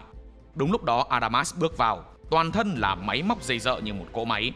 Cho những ai đã quên thì Adamas chính là anh trai của Poseidon và Zeus, là kẻ đã gạ kèo Poseidon đi hội đồng Zeus nhưng bị Poseidon tiễn phát một. Beelzebub thấy Adamas thì chỉ nói rằng xem ra cơ thể Adamas chạy ngon nhỉ, nếu không hắn sẽ bị Hades mắng mất. Adamas hỏi tại sao Beelzebub tạo ra đệ lục thiên ma vương 3 tuần, rốt cục là muốn cái gì. Beelzebub chỉ cười nhạt, bảo chỉ đơn giản là muốn tạo ra kẻ có thể giết hắn thôi. Adamas nghe vậy thì chắc thằng này đã cắn đá. Nhưng có cắn hay không thì có vẻ Beelzebub vẫn rất chăm chú theo dõi trận đấu của Hades, thậm chí còn khẳng định không tưởng tượng ra nổi viễn cảnh mà Hades thua. Adamas đồng tình, vì hơn hết Hades là anh cả của Adamas, Poseidon và Zeus mà. Hades kéo lưỡi đinh ba dọc theo ngực, xé toạc áo, rồi huýt sáo khúc nhạc giống như Poseidon trước khi vuốt máu lên tóc, tạo dáng y như thằng em mình khi xưa. Hades lao đến và Tân Thủy Hoàng lập tức tung Sivu nọ thức 3 lưu quy, định dùng khí bắn ra vào yếu thuật. Hades tự làm mình bị thương để nhuộm cơ thể bằng máu, qua đó dễ dàng cảm nhận được luồng khí đang bay đến. Trước khi đạn khí xuyên qua phần máu trên ngực, Hades nghiêng người ra sau, điều chỉnh trọng tâm khí, khiến đòn đánh bị vô hiệu hóa hoàn toàn. Hades giả vờ đâm tới nhưng giữa chừng chuyển sang đòn chém ngang. Tân Thủy Hoàng né kịp, thở dốc, còn Hades thì khẳng định rằng những đòn khí công của hắn giờ không còn là mối đe dọa nữa. Sau đó Hades dõng dạc ra lệnh cho đinh ba hợp thể. Hóa ra Hades cố tình nhuộm đinh ba của mình bằng máu, được gọi là Pluto Ichor. Máu của Hades chứa sinh mệnh của vị vua, có thể công hóa bất kỳ thần khí nào. Nhưng điều đó cũng đồng nghĩa với việc nếu năng lực sinh mệnh cạn kiệt thì ngỏm luôn. Tân Thủy Hoàng thấy khí của Hades đang chuyển vào đinh ba. Không lâu sau, vũ khí biến thành Ichor Desmos, túc mệnh tử huyết thương. Hades thông báo đây là át chủ bài của ngài. Không kịp phản công, Hades sẽ đập vỡ giáp phía tay trái, rồi tiếp tục đâm sâu vào vai của Tân Thủy Hoàng. Khi Tân bị đẩy lùi, Hades tuyên bố rằng ngài sẽ không thua, bởi đó là trọng trách của một người làm anh. Khi xưa, sau trận đại chiến Titan, Zeus trở thành thần tối cao thay cho ông bố là Kronos, khiến vị thần nguyên sơ Gaia phẫn nộ. Bà ta dẫn đầu cuộc chiến Gigantomachy chống lại các vị thần. Trong khi các vị thần đang chiến đấu, thì Hades phát hiện ra các Titan đã bị Adamas giải thoát khỏi ngục Tartarus ở Helheim và chuẩn bị tấn công. Không báo cho ai, ngài một mình xông xuống Helheim chiến đấu và đẩy lùi bọn chúng. Khi Poseidon đến nơi, chứng kiến cảnh tượng đẫm máu, thằng em trách thằng anh vì hành động liều lĩnh. Hades đáp rằng mình chỉ đang làm tròn trách nhiệm của một người anh trai thôi. Poseidon cuối cùng đã chịu gọi Hades một tiếng Oni-chan. Nhớ lại Hades hùng dũng năm đó, Ares từ trên khán đài tỏ ra vô cùng phấn khích. Nhưng đến khi hỏi tại sao Hades lại có thể hết lòng vì các em vậy, thì chẳng ai lý giải nổi. Lúc đó, Adamas bước vào, nhìn thấy một bóng ma tưởng chừng đã ngỏm 8 kiếp dưới tay Poseidon. Ares không khỏi đứng hình. Adamas, hay đúng hơn nên gọi là Adamantine, bắt đầu tường trình cho bản dân thiên hạ nghe câu chuyện đằng sau lý do vì sao hắn còn sống. Không, thực ra là cho mỗi Ares nghe thôi, vì có vẻ ai cũng biết hết rồi. Khi xưa do bực tức vì Zeus trở thành người cai trị tối cao, Adamas lập mưu nổi loạn nhưng bị Poseidon xiên cho. Sau khi Hermes báo tin đó cho Hades, Hades ra lệnh chữa trị cho Adamas. Người đảm nhận việc chữa trị đó không ai khác chính là Beelzebub. Sau khi được sửa thành một người máy, Adamas sống tiếp dưới cái tên Adamantine ở Helheim, trở thành một vị thần mới của âm giới. Poseidon cũng biết điều đó và rõ ràng là vị thần biển cả cũng đã nương tay với Adamas, chứ không thì cái nịt cũng chẳng còn nữa là cái thây cho Beelzebub cải tạo thành người máy. Còn lý do mà Hades quan tâm tới các em ấy hả? Có gì đâu, chỉ đơn giản là hắn thích vai trò của một kẻ làm anh thôi. Làm anh khó lắm, đâu phải chuyện đùa. Hades vì các em mà học hết cả máu mũi với máu mồm rồi đây. Nhưng Tân Thủy Hoàng cũng chả khá hơn là bao. Hades vừa mới xuyên thủng bộ giáp thần khí phòng ngự kiên cố của vị vua. Tân Thủy Hoàng xin lỗi Aviter vì cô bị thương, nhưng Aviter gạt đi, nói nỗi đau đó chẳng là gì so với những gì vị vua đang phải chịu đựng. Tần Vương quyết định dốc toàn lực cho đòn kế tiếp. Aviter sẵn sàng dâng toàn bộ sức mạnh của cô cho anh. Nhờ Volundir tái tạo, giáp tay trái của Tần biến thành thanh kiếm Thủy Hoàng Cầu Tiễn. Anh tuyên bố thân phận hoàng đế và lòng kiêu hãnh duy nhất là bảo vệ muôn dân. Hades và Tần lao vào trận cuối, hai vũ khí va chạm dữ dội. Desmos của Hades mạnh hơn khiến câu tiễn văng khỏi tay Tần, khiến anh bị chém đứt tay trái và ngã xuống. Dù vậy, Tần vẫn bật cười, ngước nhìn bầu trời rực sáng và tuyên bố rằng một vị vua không bao giờ đầu hàng. Mất một tay nhưng vẫn không bỏ cuộc, Tân Thủy Hoàng bảo Aviter hợp sức lần nữa, chuyên khí vào thanh kiếm. Hades tung đòn cuối, nhưng lần này Tần Vương dùng Sivu khải thức, thừa lục thiên phượng, chặn được đường tấn công của Hades. Nhờ hiểu rõ cách luồng khí chuyển qua Desmos, Tần phản công đúng trọng tâm, làm yếu vũ khí của Hades. Ngay sau đó, Hoàng đế Trung Hoa tung đòn Thủy Hoàng thừa lực yến trảm, chém nát Desmos, đâm xuyên ngực Hades. Cú đâm đó đã kết thúc luôn sinh mạng của vị vua âm giới. Máu tuôn ảo ạt, Hades mỉm cười, thừa nhận Tần Vương xứng đáng là một vị vua. Trước khi tan biến, Hades vẫn còn nhớ đến các em mình, thầm xin lỗi vì đã không giữ được lời hứa trả thù. Tân Thủy Hoàng gọi Hades là bằng hữu, cảm tạ đầy tôn kính. Tuy chiến thắng, Tân Thủy Hoàng và Aviter đều kiệt sức. Cô sắp ngã thì được Tần đỡ lấy, cùng dìu nhau rời đấu trường. Hai người được đưa đến khu y tế bí mật và đặt trong buồng hồi phục. Khi Brunhild đến, bác sĩ cho biết Tần Thủy Hoàng đang nguy kịch. Hy vọng duy nhất còn lại chỉ dựa vào ý chí sống của ông vua này thôi. Cái chết của Hades rõ là ảnh hưởng tới phe thần linh rất nhiều. Ai cũng cảm thấy tiếc thương cho vị vua âm giới. Không chỉ vậy, đây là lần đầu tiên phe người đã dẫn trước. Tỷ số hiện tại là 4-3 nghiêng về nhân loại. Adamas cáu tiết, hắn bảo rằng cái Ragnarok này là rất vớ vẩn. Hắn sẽ tự tay tiễn nhân loại theo cái cách của hắn. Hùng hùng hổ hổ bước ra ngoài thì đụng ngay Brunhild. Cái lũ này, ông ngứa mắt chúng mày lắm rồi. Giấu tên thần Thủy Hoàng ở đâu, sủa nhanh lên. Brunhild dĩ nhiên là không nói, và khi sắp bị Adamas cho lên bảng đếm số thì Beelzebub xuất hiện cả lại. Ông muốn giết người theo cách của ông thì tôi cũng muốn theo cách của tôi chứ. Ragnarok mà Endgame luôn tại đây thì hai phe rút lui, cuộc vui kết thúc rồi còn gì. Sau đó Beelzebub cũng đến bảo Hermes nói lại với Zeus rằng trận sau hắn ta sẽ ra sân. Ngược lại, Brunhild đi gặp đối thủ tiếp theo của phe nhân loại, người được mệnh danh là một phù thủy. Vừa mới bước vào phòng thì thấy thân người nằm la liệt, khiến Gear tưởng đầu lạc vào cái nhà xác nào. Nhưng không, đó chỉ là các nhà khoa học đang ngủ gục bên những giấy tờ nghiên cứu của họ mà thôi.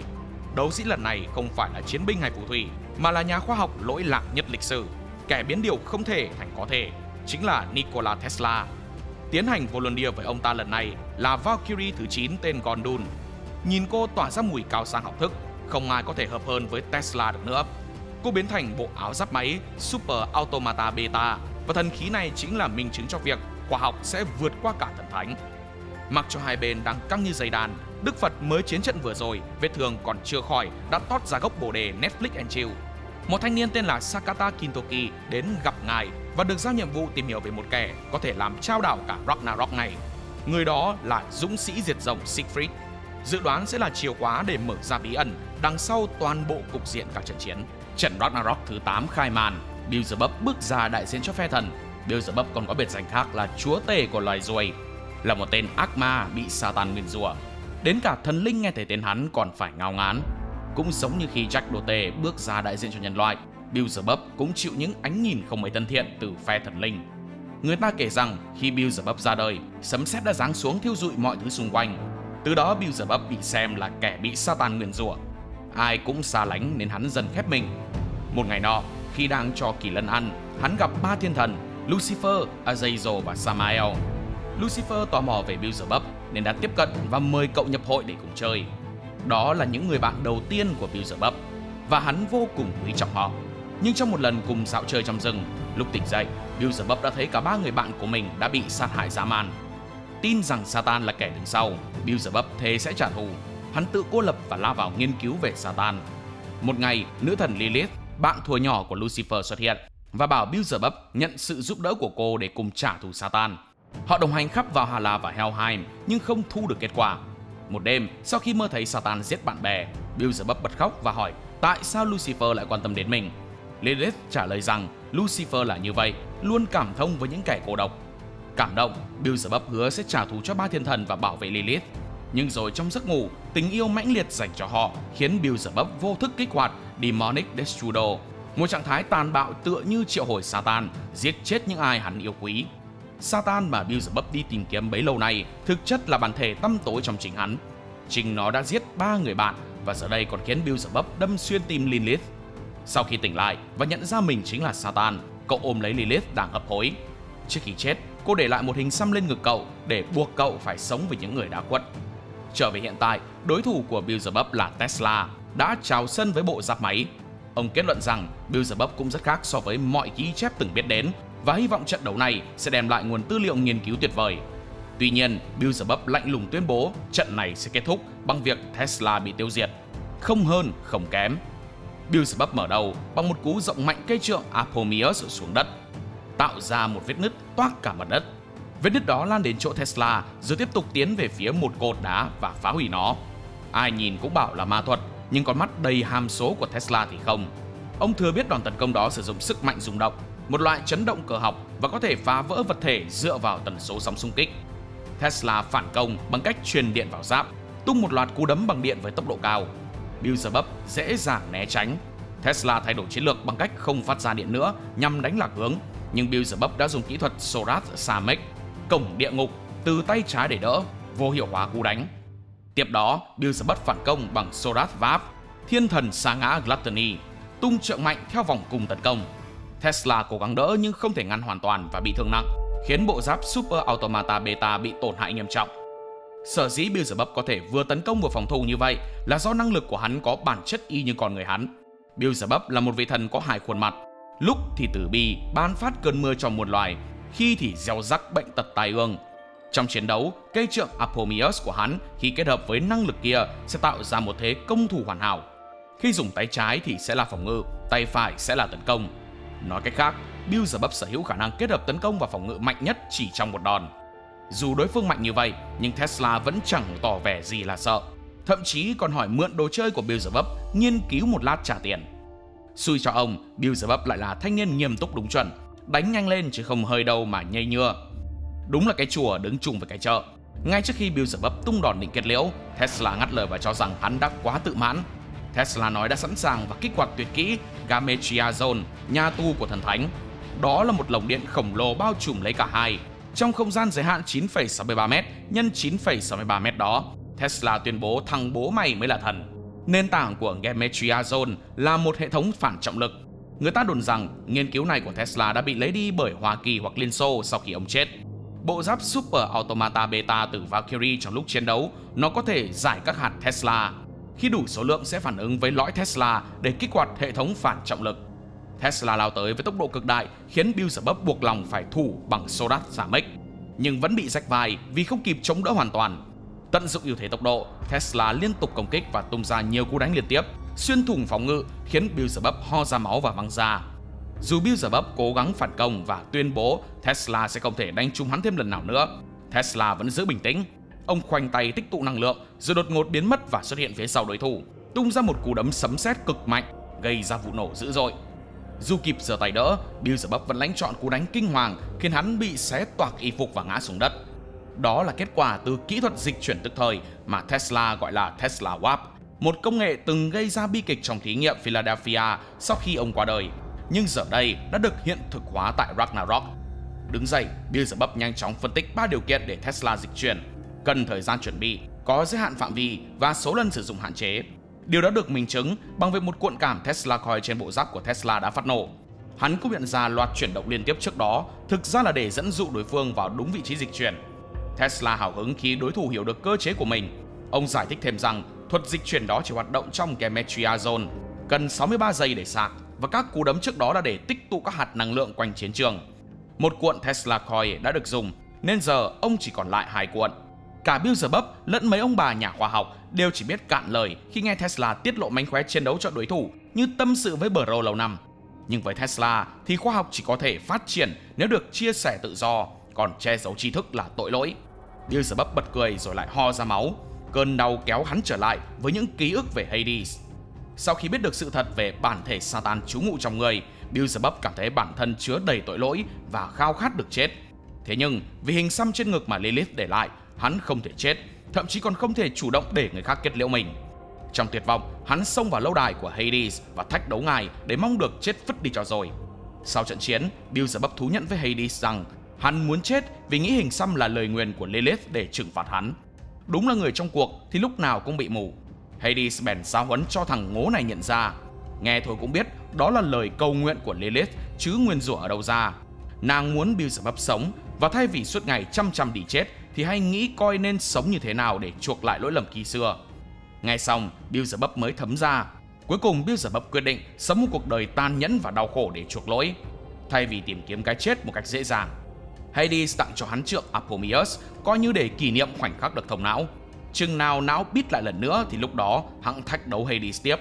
Hades sống như thánh mẫu thế này thì ai mà chả mến. Tại tên Hades phiền toái đó mà giờ Beelzebub cũng thành một tên phiền toái y chang, lại còn muốn tận diệt tên nhân loại đang đứng trước mặt nữa chứ. Hắn kích hoạt năng lượng từ cây trượng lâu lâu, tạo ra một đòn tấn công tối thượng mang tên Âm Ti Nguyên Tội, Linh Hào, Hư Thần. Đây là một chiêu thức gần như cấm kỵ, uy lực của nó tạo ra là quá khủng khiếp. Hades ngày xưa khi chứng kiến cũng phải ngạc nhiên, thậm chí Zeus còn bảo đừng làm thế bạn ơi. Nhưng cản thế méo nào được, thằng đang hăng máu.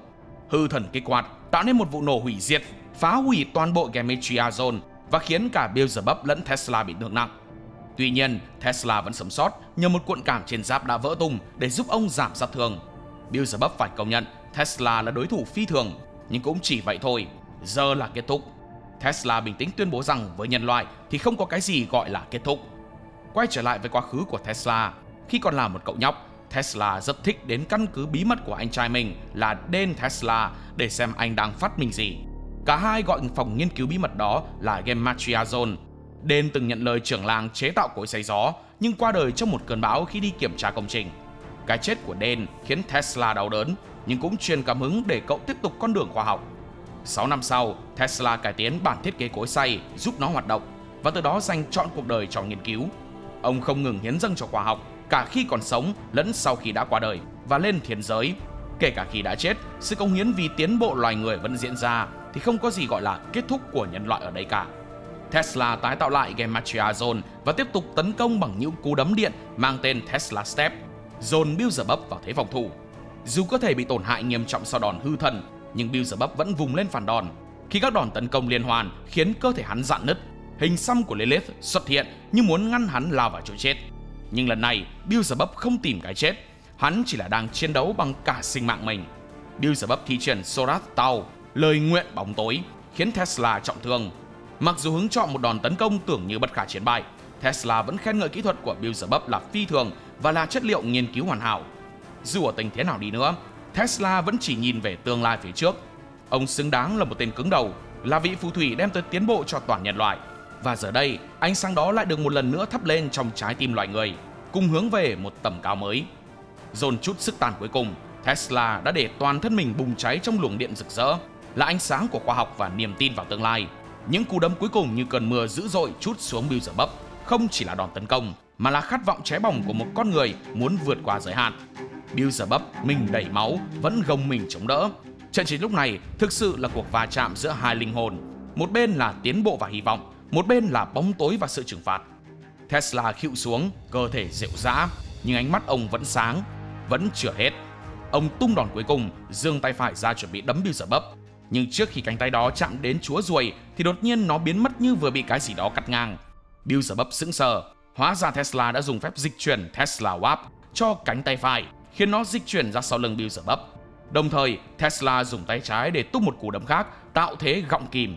Nhưng trước khi đòn đánh kịp tiếp cận, Beelzebub đã kịp đổi hướng cú đấm phải, đồng thời né cú đấm trái trong gang tấc và đâm xuyên tim Tesla bằng kỹ thuật Sorath Reich, sừng quỷ Satan. Đòn đánh này cũng đã phá vỡ cuộn cảm cuối cùng của Tesla. Gục ngã, Tesla chấp nhận thất bại, thừa nhận mình đã ngây thơ khi nghĩ có thể chiến thắng. Nhưng Beelzebub bác bỏ. Hắn tin Tesla không phải là kẻ đơn thuần ham chiến thắng, mà là người đã đánh cược tất cả để theo đuổi lý tưởng. Trong những giây cuối cùng, Tesla tan biến nhưng vẫn mỉm cười, minh chứng cho ánh sáng của tiến bộ chưa bao giờ tắt. Trận Ragnarok thứ 8 kết thúc với chiến thắng thuộc về phe thần. Lần đầu tiên, các vị thần gieo hò tán thưởng Beelzebub. Dù được khen ngợi, hắn vẫn thầm nghĩ rằng cuối cùng thì thần thánh, con người và hắn cũng chẳng khác nhau là bao.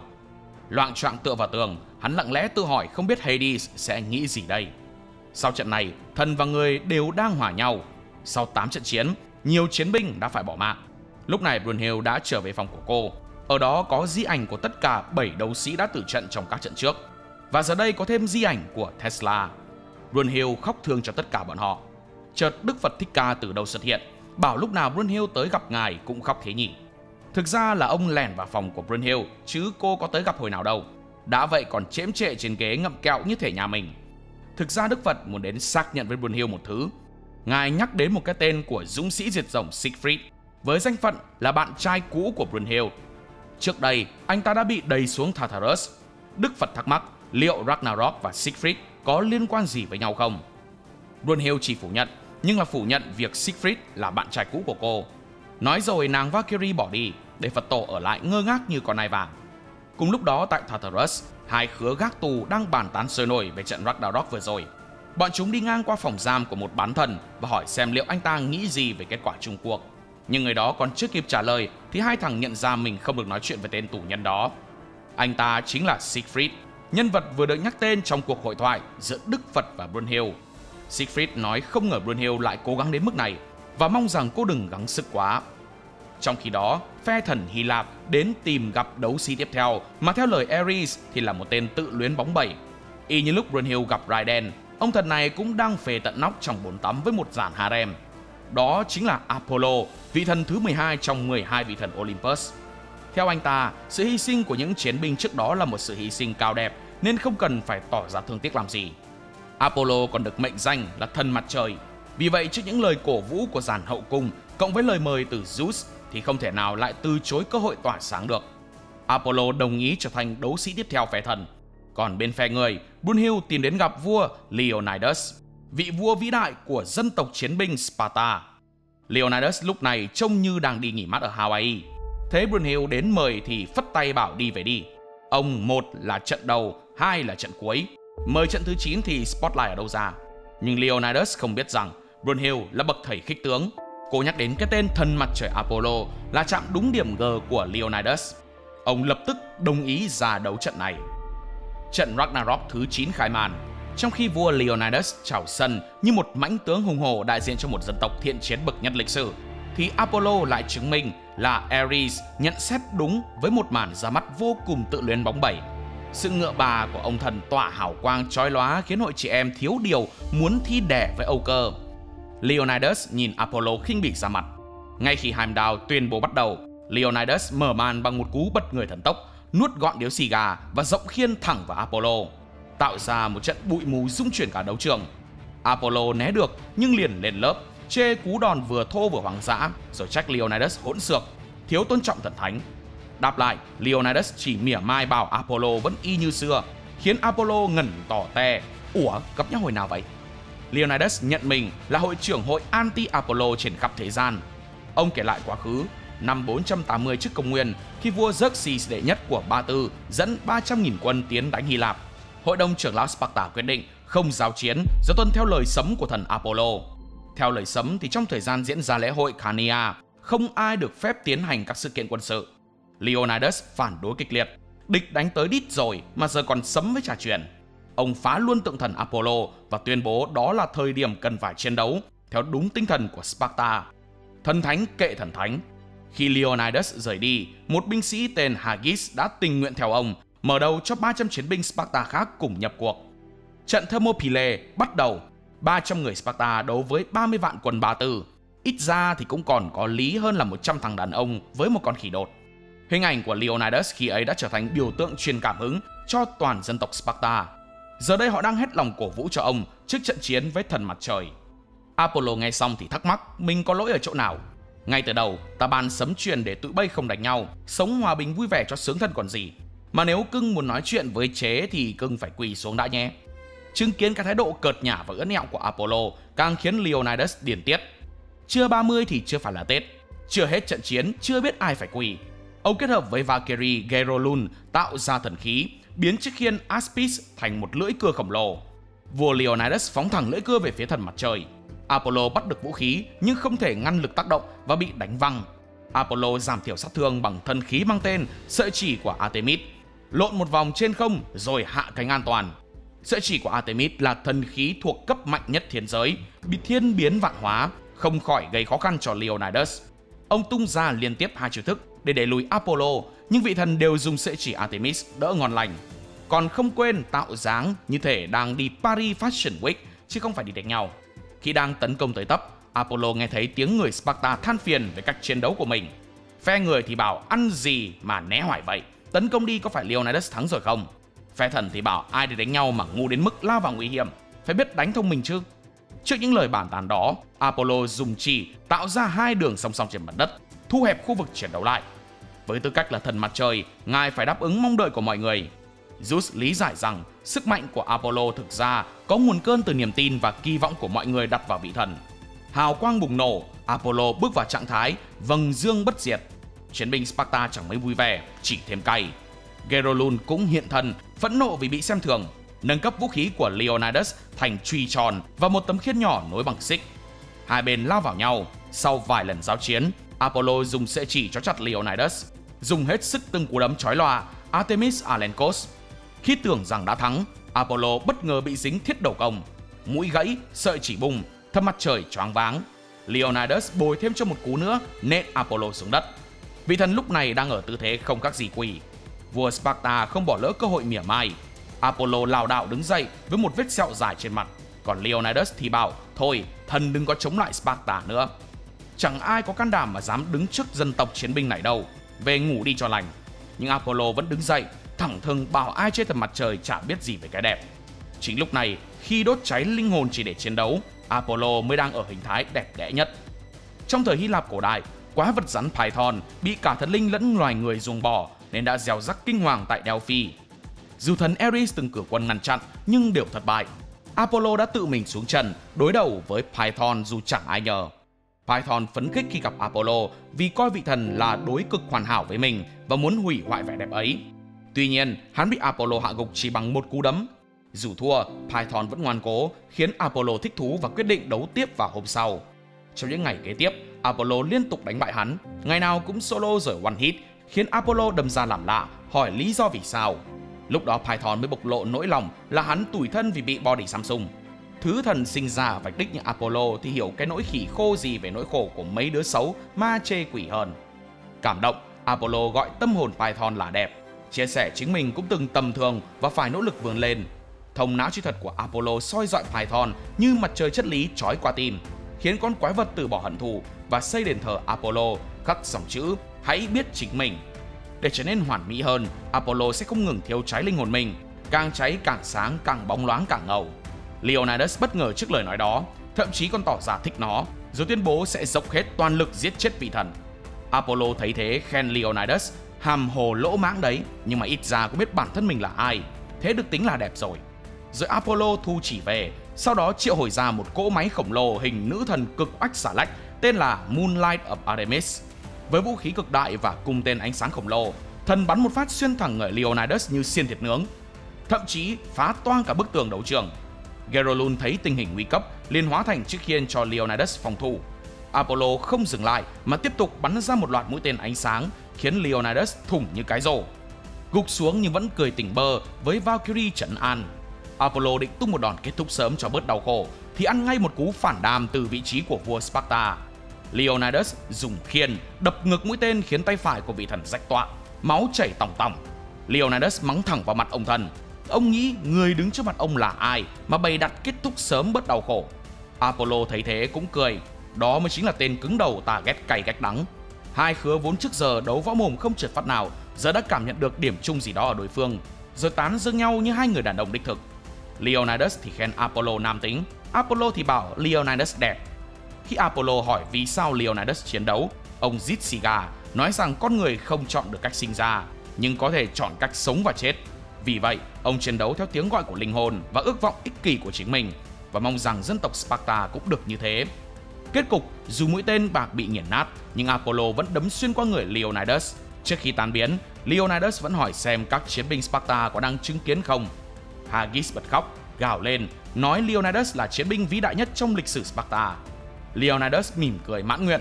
Apollo lấy tay đỡ lấy thân hình của vị vua, công nhận cả Leonidas và người Sparta đều đã đạt được vẻ đẹp tuyệt vời nhất rồi. Cái chết của Leonidas đã khiến kiếm sĩ Okita Shoji phải ghen tị. Quan sát từ đầu đến giờ, Okita rất muốn mình cũng có thể được thỏa sức chiến đấu đến tận giây phút cuối cùng như vua Sparta. Chính vì thế mà Brunhild còn đang vò đầu bứt tai không biết nên chọn đối thủ loài người nào cho trận đấu tiếp theo, thì Okita đã tự đề cử mình. Bên phe thần lúc này cũng căng thẳng không kém, vì dù đúng là bên họ đã dẫn trước nhưng cũng chẳng thể chủ quan được. Tại một căn phòng triệu tập tất cả những vị thần tham gia Ragnarok, chỉ thiếu Apollo và Beelzebub. Họ bàn bạc xem trận tới sẽ là ai. Theo như đã định thì lần này thần Anubis của Ai Cập sẽ ra sân. Ông thần này đích thị được nhận phía bé ngoan, vì không giống mấy cha nội hay chen lượt khác, Anubis rất biết điều xếp hàng chờ tới lượt. 10 điểm ý thức. Zeus cùng bên Hy Lạp thì không có vấn đề gì, còn Odin bên Bắc Âu thì còn chút do dự. Loki bảo ông bô rằng Anubis muốn thì cứ để hắn ra đi, suy nghĩ cái gì. Thor cũng nhìn Odin, cảm giác như đang suy nghĩ gì đó về ông già nhà mình. Odin cuối cùng cũng say yes, nhưng Anubis còn chưa kịp vui thì thần bão tố Susano xuất hiện, đòi trận tới ra sân. Anubis dãy đành đạch như đỉa phải vôi, nhưng Susano căn bản là méo quan tâm. Zeus hỏi tại sao Susano lại muốn ra sân vậy.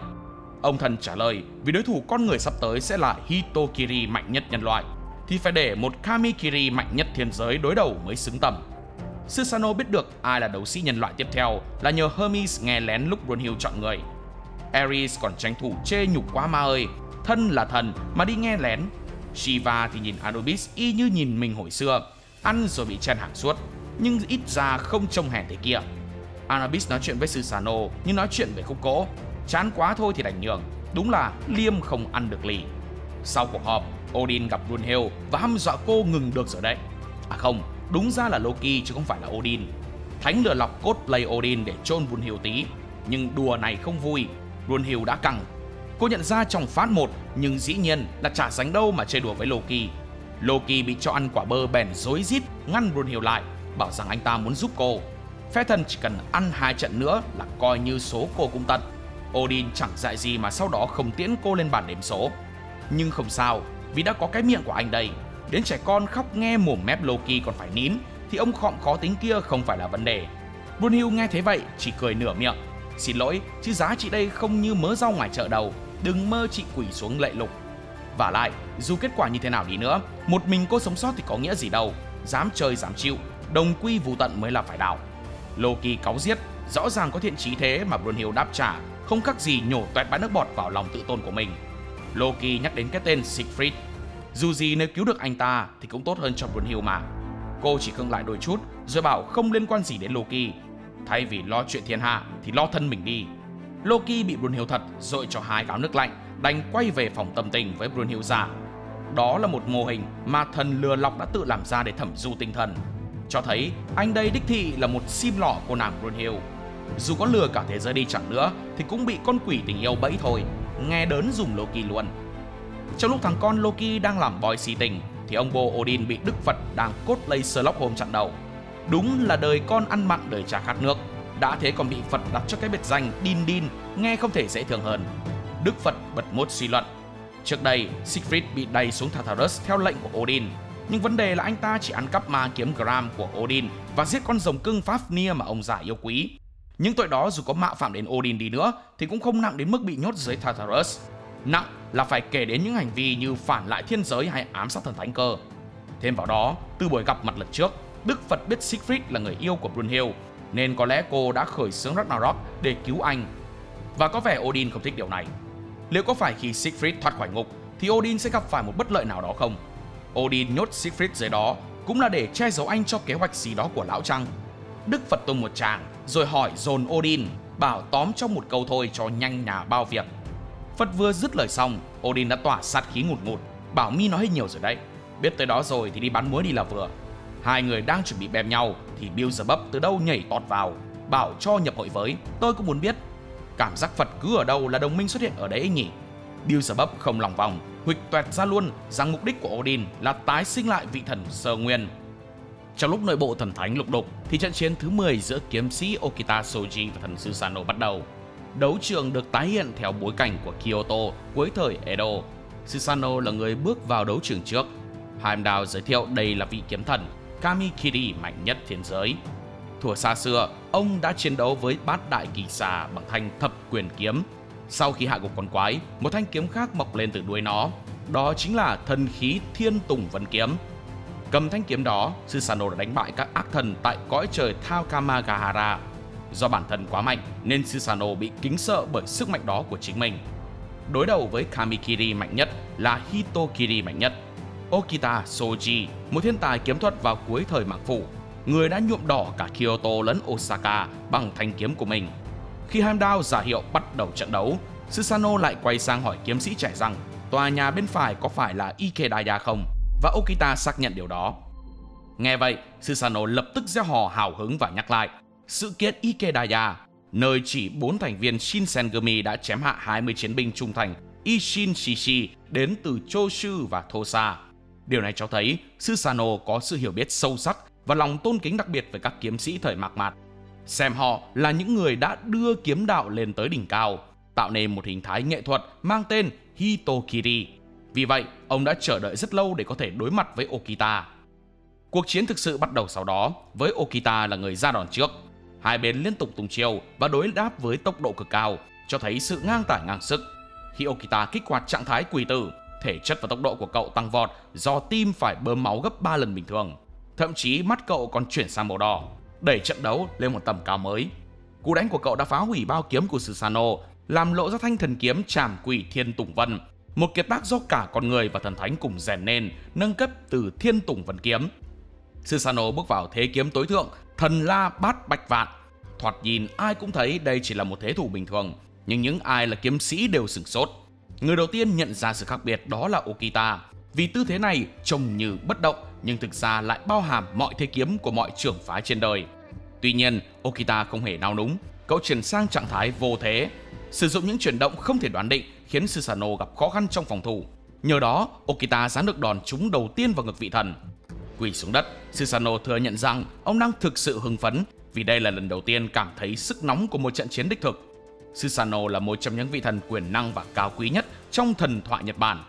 Một ngày nọ, khi thần sáng tạo Izanagi đã phân chia nhiệm vụ cai quản cho 3 vị thần mà ngài tạo ra, phân chia vũ trụ, Susanoo được giao cai quản mặt đất, trong khi chị gái Amaterasu trị vì thiên giới và anh trai Tsukuyomi cai quản đại dương.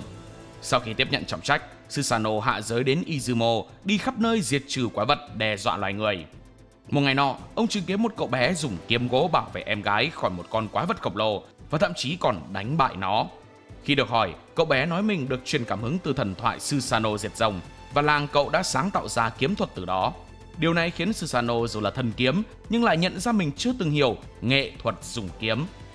Trước giờ, Susanoo hay các vị thần cũng chỉ biết đến kiếm như một món vũ khí bổ đầu đối phương không hơn không kém, chứ chưa bao giờ nghĩ về việc tạo ra những kỹ thuật từ kiếm.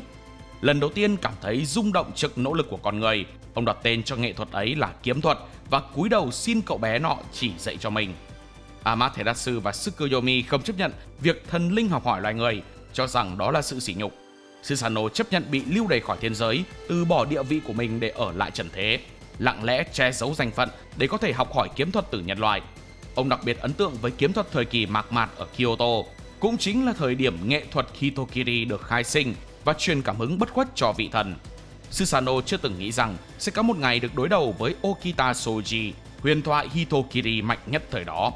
Susanoo tuyên bố sẽ khiến cho Okita thành tro tàn rực rỡ. Vị thần vào thế dị hình, sau đó tung tuyệt kỹ Thiên Ma Phản, làm một đường chém ngang Kyoto và khiến Okita bị thương nặng. Tuy nhiên Okita không lùi bước mà kích hoạt trạng thái quỷ kiếm, giúp anh gia tăng sức mạnh vượt trội. Hai người lao vào trận đấu khốc liệt. Sau nhiều đòn liên tiếp, hết người đánh tới người kia chém, Susanoo đã đánh trúng Okita và tưởng như đã hạ gục anh. Tuy nhiên dù đầy thương tích, Okita vẫn đứng dậy. Cậu vẫn chưa thể từ bỏ ở đây, nhất là khi lời hứa với Isami Kondo vẫn chưa hoàn thành. Khi còn nhỏ, Okita không kiểm soát được trạng thái quỷ tử, khiến người khác bị thương và làm liên lụy đến cả Kondo vì anh là người luôn che chở cho cậu. Cảm phục trước tinh thần trượng nghĩa và đầy bao dung của Kondo, Okita hứa với anh rằng mình nhất định sẽ làm được, sẽ trở thành một samurai. Sau này cậu trở thành đội trưởng đội 1 Shinsengumi, nổi danh là một kiếm sĩ mạnh nhất thời mạc mạt. Tuy nhiên, quỷ tử hay Onigo là bản năng chiến đấu đã cư ngụ trong cơ thể Okita từ khi lọt lòng. Nó như một bản thể khác, liên tục rút mòn sinh mệnh của cậu. Sau sự kiện Ikedaya, bệnh tật khiến Okita phải rơi tiền tuyến đúng lúc Shinsengumi cần anh nhất. Dù vậy, khát khao được chiến đấu của cậu chưa bao giờ lụi tắt. Nhưng giờ đây thì khác, Onigo lại hiện lên, cảnh báo Okita rằng dù có cách đánh bại Susanoo nhưng cậu vẫn sẽ đắp chiếu đấy. Okita mạnh mẽ khẳng định rằng không vấn đề gì, chiến cho tới khi sinh mạng tàn lụi mới là một samurai đích thực. Trước sự ngỡ ngàng của Susanoo, Okita bước vào một trạng thái chưa từng thấy, quỷ tử tán. Đôi mắt cậu đổi từ đỏ sang xanh. Chính Susanoo chứng kiến hiện tượng bộc phá đó của Okita cũng phải xúc động vì cuối cùng đã tìm được đối thủ xứng tầm sau ngàn năm luyện kiếm. Sinh mệnh của Okita đang rực cháy dữ dội hơn bao giờ hết. Cậu nói lời cảm ơn với Valkyrie hợp thể Scout. Năng lực của cô là kiếm chỉ khắc, có thể hội tụ toàn bộ tiềm năng của Okita từ quá khứ đến tương lai để dồn vào khoảnh khắc hiện tại. Vì thế đây có thể sẽ là trận chiến cuối cùng của Okita với tư cách là kiếm sĩ. Okita tung liên hoàn chiêu thức với tốc độ áp đảo, khiến thần là bát đạch vạn của Susanoo cũng khó lòng chống đỡ. Những đòn này là kết quả của việc Okita âm thầm luyện tập và cải tiến 80 chiêu của thiên nhiên Lý Tâm Lưu trong thời gian dưỡng bệnh. Chỉ duy nhất một cậu bé làm vườn là người duy nhất chứng kiến quá trình đó. 80 chiêu của thiên nhiên Lý Tâm Lưu đã được Okita chuyển hóa vào một đòn duy nhất. Tuyệt kỹ tối thượng ấy mang tên Diên Phi Liệt Thiên, đại diện cho khát vọng hóa thành đôi cánh tự do, vượt lên trên kìm hãm bệnh tật của Okita để vươn đến đỉnh cao của kiếm thuật.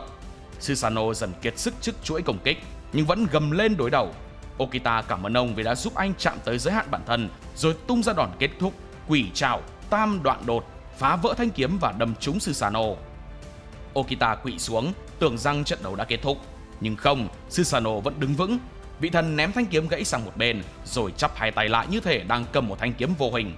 Khi ông vùng tay xuống, điều không tưởng đã xảy ra. Okita đã bị thương. Xương ở tay và chân trái của cậu bị nghiền nát, nhưng da thịt lại không hề bị tổn hại. Susanoo gọi tuyệt kỹ vô song, không giới hạn, không vũ khí này là vô hình kiếm. Chém mà không cần kiếm, cũng như bắn cung không cần tên, ra quyền không cần đánh, là đỉnh cao của nghệ thuật chiến đấu. Tuy nhiên, cái giá phải trả cho chiêu thức ấy vô cùng đắt. Sau cú đánh, cơ thể của Susanoo bắt đầu nứt vỡ và rạn ra từng mảng, khiến ông đau đớn dữ dội. Dù vậy, cả hai vẫn bày tỏ niềm vui sướng tột cùng khi được giao đấu với nhau. Nhưng Susanoo nói rằng trận chiến này phải sớm kết thúc, do cơ thể Susanoo đã tàn vỡ đến mức không thể cứu vãn. Còn Okita thì gần như không thể đứng vững. Cả hai chiến binh chuẩn bị cho đòn kết liễu cuối cùng. Susanoo vung vô hình kiếm, gây tổn thương nghiêm trọng đến phổi và xương sườn của Okita, để lại một vết chém khổng lồ trên ngực anh. Okita bắt đầu ngã xuống nôn ra máu.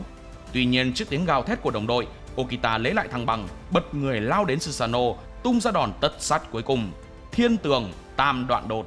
Đây là tuyệt chiêu tam đoạn kích của Okita kết hợp với lưỡi gió chân không từ thiên ma phản của Susanoo, tạo ra đòn tấn công tầm xa có sức xuyên phá kinh hoàng, khoét 3 lỗ lớn xuyên qua cơ thể của vị thần. Ngay sau đó, Okita gục ngã cận kề cái chết. Trong giây phút cuối cùng, Susanoo gọi anh là người mà mình kính phục nhất. Ông cố vung nhát chém kết thúc, nhưng hai tay đã gãy nát. Mỉm cười, Susanoo chấp nhận kết cục. Cơ thể ông tan rã và bị cuốn về Niflheim như những chiến binh đã tử trận khác, trở thành hư vô và kết thúc cuộc đời chiến đấu vĩ đại của mình. Dù trận đấu đã kết thúc và Susanoo thua cuộc, nhưng Okita cũng đã cạn kiệt sức lực. Cậu ngã xuống không còn thở nữa. Đồng đội ở Shinsengumi vây lại quanh cậu. Đúng lúc đó, thần Izanagi bước xuống và hồi phục cho Okita. Ông thực hiện theo đúng ước nguyện của Susanoo, người đã đặt cả sinh mệnh vào trận đấu này. Cuối cùng thì Susanoo cũng đạt tới đỉnh cao mà bấy lâu nay luôn tìm kiếm, đều nhờ vào Okita. Thần Izanagi cúi đầu cảm tạ Okita, thay mặt cho Susanoo rồi bước đi. Okita sau khi sống lại thì khóc vì đã không còn có thể chiến đấu được nữa. Quỷ tử Onigo đã thoát khỏi linh hồn của cậu, nhưng các đàn anh đều an ủi Okita, bảo rằng cậu đã dùng hết tất cả tinh thần samurai cho trận chiến rồi, và giờ đây không cần phải chiến đấu nữa. Do phe loài người đã thắng nên Gear phởn ra mặt, cứ đà này thắng thêm 2 trận nữa là ngon. Chưa kịp vui mừng thì Brunhild đã biến đầu mất, còn Gear thì bị Nostradamus gây mê rồi đưa xuống ngục Tartarus ở Helheim. Cậu thành công qua mặt những người gác cổng để đi đến chỗ Siegfried bị giam giữ. Cô nhóc Valkyrie mới tỉnh dậy, chưa biết ất giáp gì thì đã gặp ngày Siegfried cười tỏa nắng trước mặt. Gear sợ mất mật, cũng đúng thôi, vì nơi đây là Tartarus, chuyên dành để giam giữ những kẻ trời chu đất diệt. Đến Kintoki muốn đột nhập vào còn thấy nạn thì chứng tỏ hệ thống an ninh ở đây không phải dạng vừa, nếu không muốn nói là được canh phòng bởi những thế lực vô cùng ghê gớm.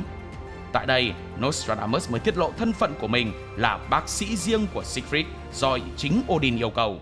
Odin muốn Siegfried phải giữ được mạng để nhằm thực hiện mưu đồ hồi sinh các vị thần nguyên sơ của ông ta. Nostradamus và Siegfried lúc bấy giờ mới kể cho Gear nghe về bí mật động trời đằng sau tất cả mọi chuyện. Từ rất lâu về trước, có 88 vị thần nguyên sơ đã tạo ra tam giới. Cùng lúc đó thì nhiều vị thần khác cũng được sinh ra. Trong 88 vị thần đó, có 4 cá nhân nắm giữ quyền lực tối thượng và sức mạnh vô song, được gọi là tứ trụ khởi nguyên, hay còn có cái tên khác là Yggdrasil, bao gồm có người khổng lồ nguyên thủy Ymir, quỷ vương Satan, chúa tể hỗn mang Chaos và thần sáng tạo Odin. Đang chung sống yên lành thì 4 vị thượng đẳng này nhận thấy những vị thần bình thường kia có những cá nhân còn chưa hoàn thiện, là thất bại của tạo hóa. Như bao con người thượng đẳng khác, họ không chấp nhận được sự tồn tại của lũ thấp hèn, vì thế cuộc thảm sát thần linh diễn ra. Có 7 vị thần nguyên sơ khác đứng về phía bộ tứ Yggdrasil, còn 77 vị thần còn lại thì đứng về phe các vị thần bình thường yếu thế. 88 vị thần nguyên sơ vì thế tách thành 2 phe chiến nhau, một phe 77 người và một phe còn lại 11 người. Thế giới gọi sự kiện này là hoàng hôn của chư thần Ragnarok. Tuy nhiên, cách biệt sức mạnh của tứ trụ với phần còn lại là quá lớn. Phe 77 không thể nào đấu lại phe 11, nên phe 77 đành phải chơi chiêu. Họ dụ phe 11 đến tận cùng thế giới rồi tạo ra phong ấn Gleipnir giam giữ phe 11. Phong ấn được tạo ra từ chính sinh lực của các vị thần phe 77. Do công lực của Gleipnir quá khủng khiếp nên nhiều vị thần đã vụn vỡ và tan biến. May sao, thần Izanagi chỉ bị nứt một phần bàn tay. Gear sốc vì sự thật này khác hoàn toàn với những gì cô được biết. Nhưng chưa đâu, con thứ còn sốc hơn cơ. Trước khi bị giam giữ trong phong ấn Gleipnir, tứ trụ Yggdrasil đã kịp trao lại thần tính của mình cho 4 bảo vật và giải phóng chúng ra ngoài. 4 bảo vật bay về 4 hướng, kèm theo lời sấm truyền còn để lại của tứ trụ rằng kẻ nào xứng đáng với 4 bảo vật đó sẽ là người đánh thức các vị thần khởi nguyên một lần nữa. Tức là từ đó tới nay, Yggdrasil vẫn đang chờ đợi ngày được giải thoát khỏi phong ấn. 4 bảo vật đó được gọi là tứ bảo tai ương, bao gồm ma kiếm Gram của Odin, vòng tay giả kim của Chaos, vòng cổ Brisingamen của Ymir và mũ Aegir của Satan. Mọi chuyện vẫn tiếp diễn theo một hướng đen tối hơn rất nhiều. Một ngày nọ, một vị thần vô danh đã tìm thấy được ma kiếm Gram. Vị thần này chẳng có tên tuổi gì, chỉ được cái dã tâm.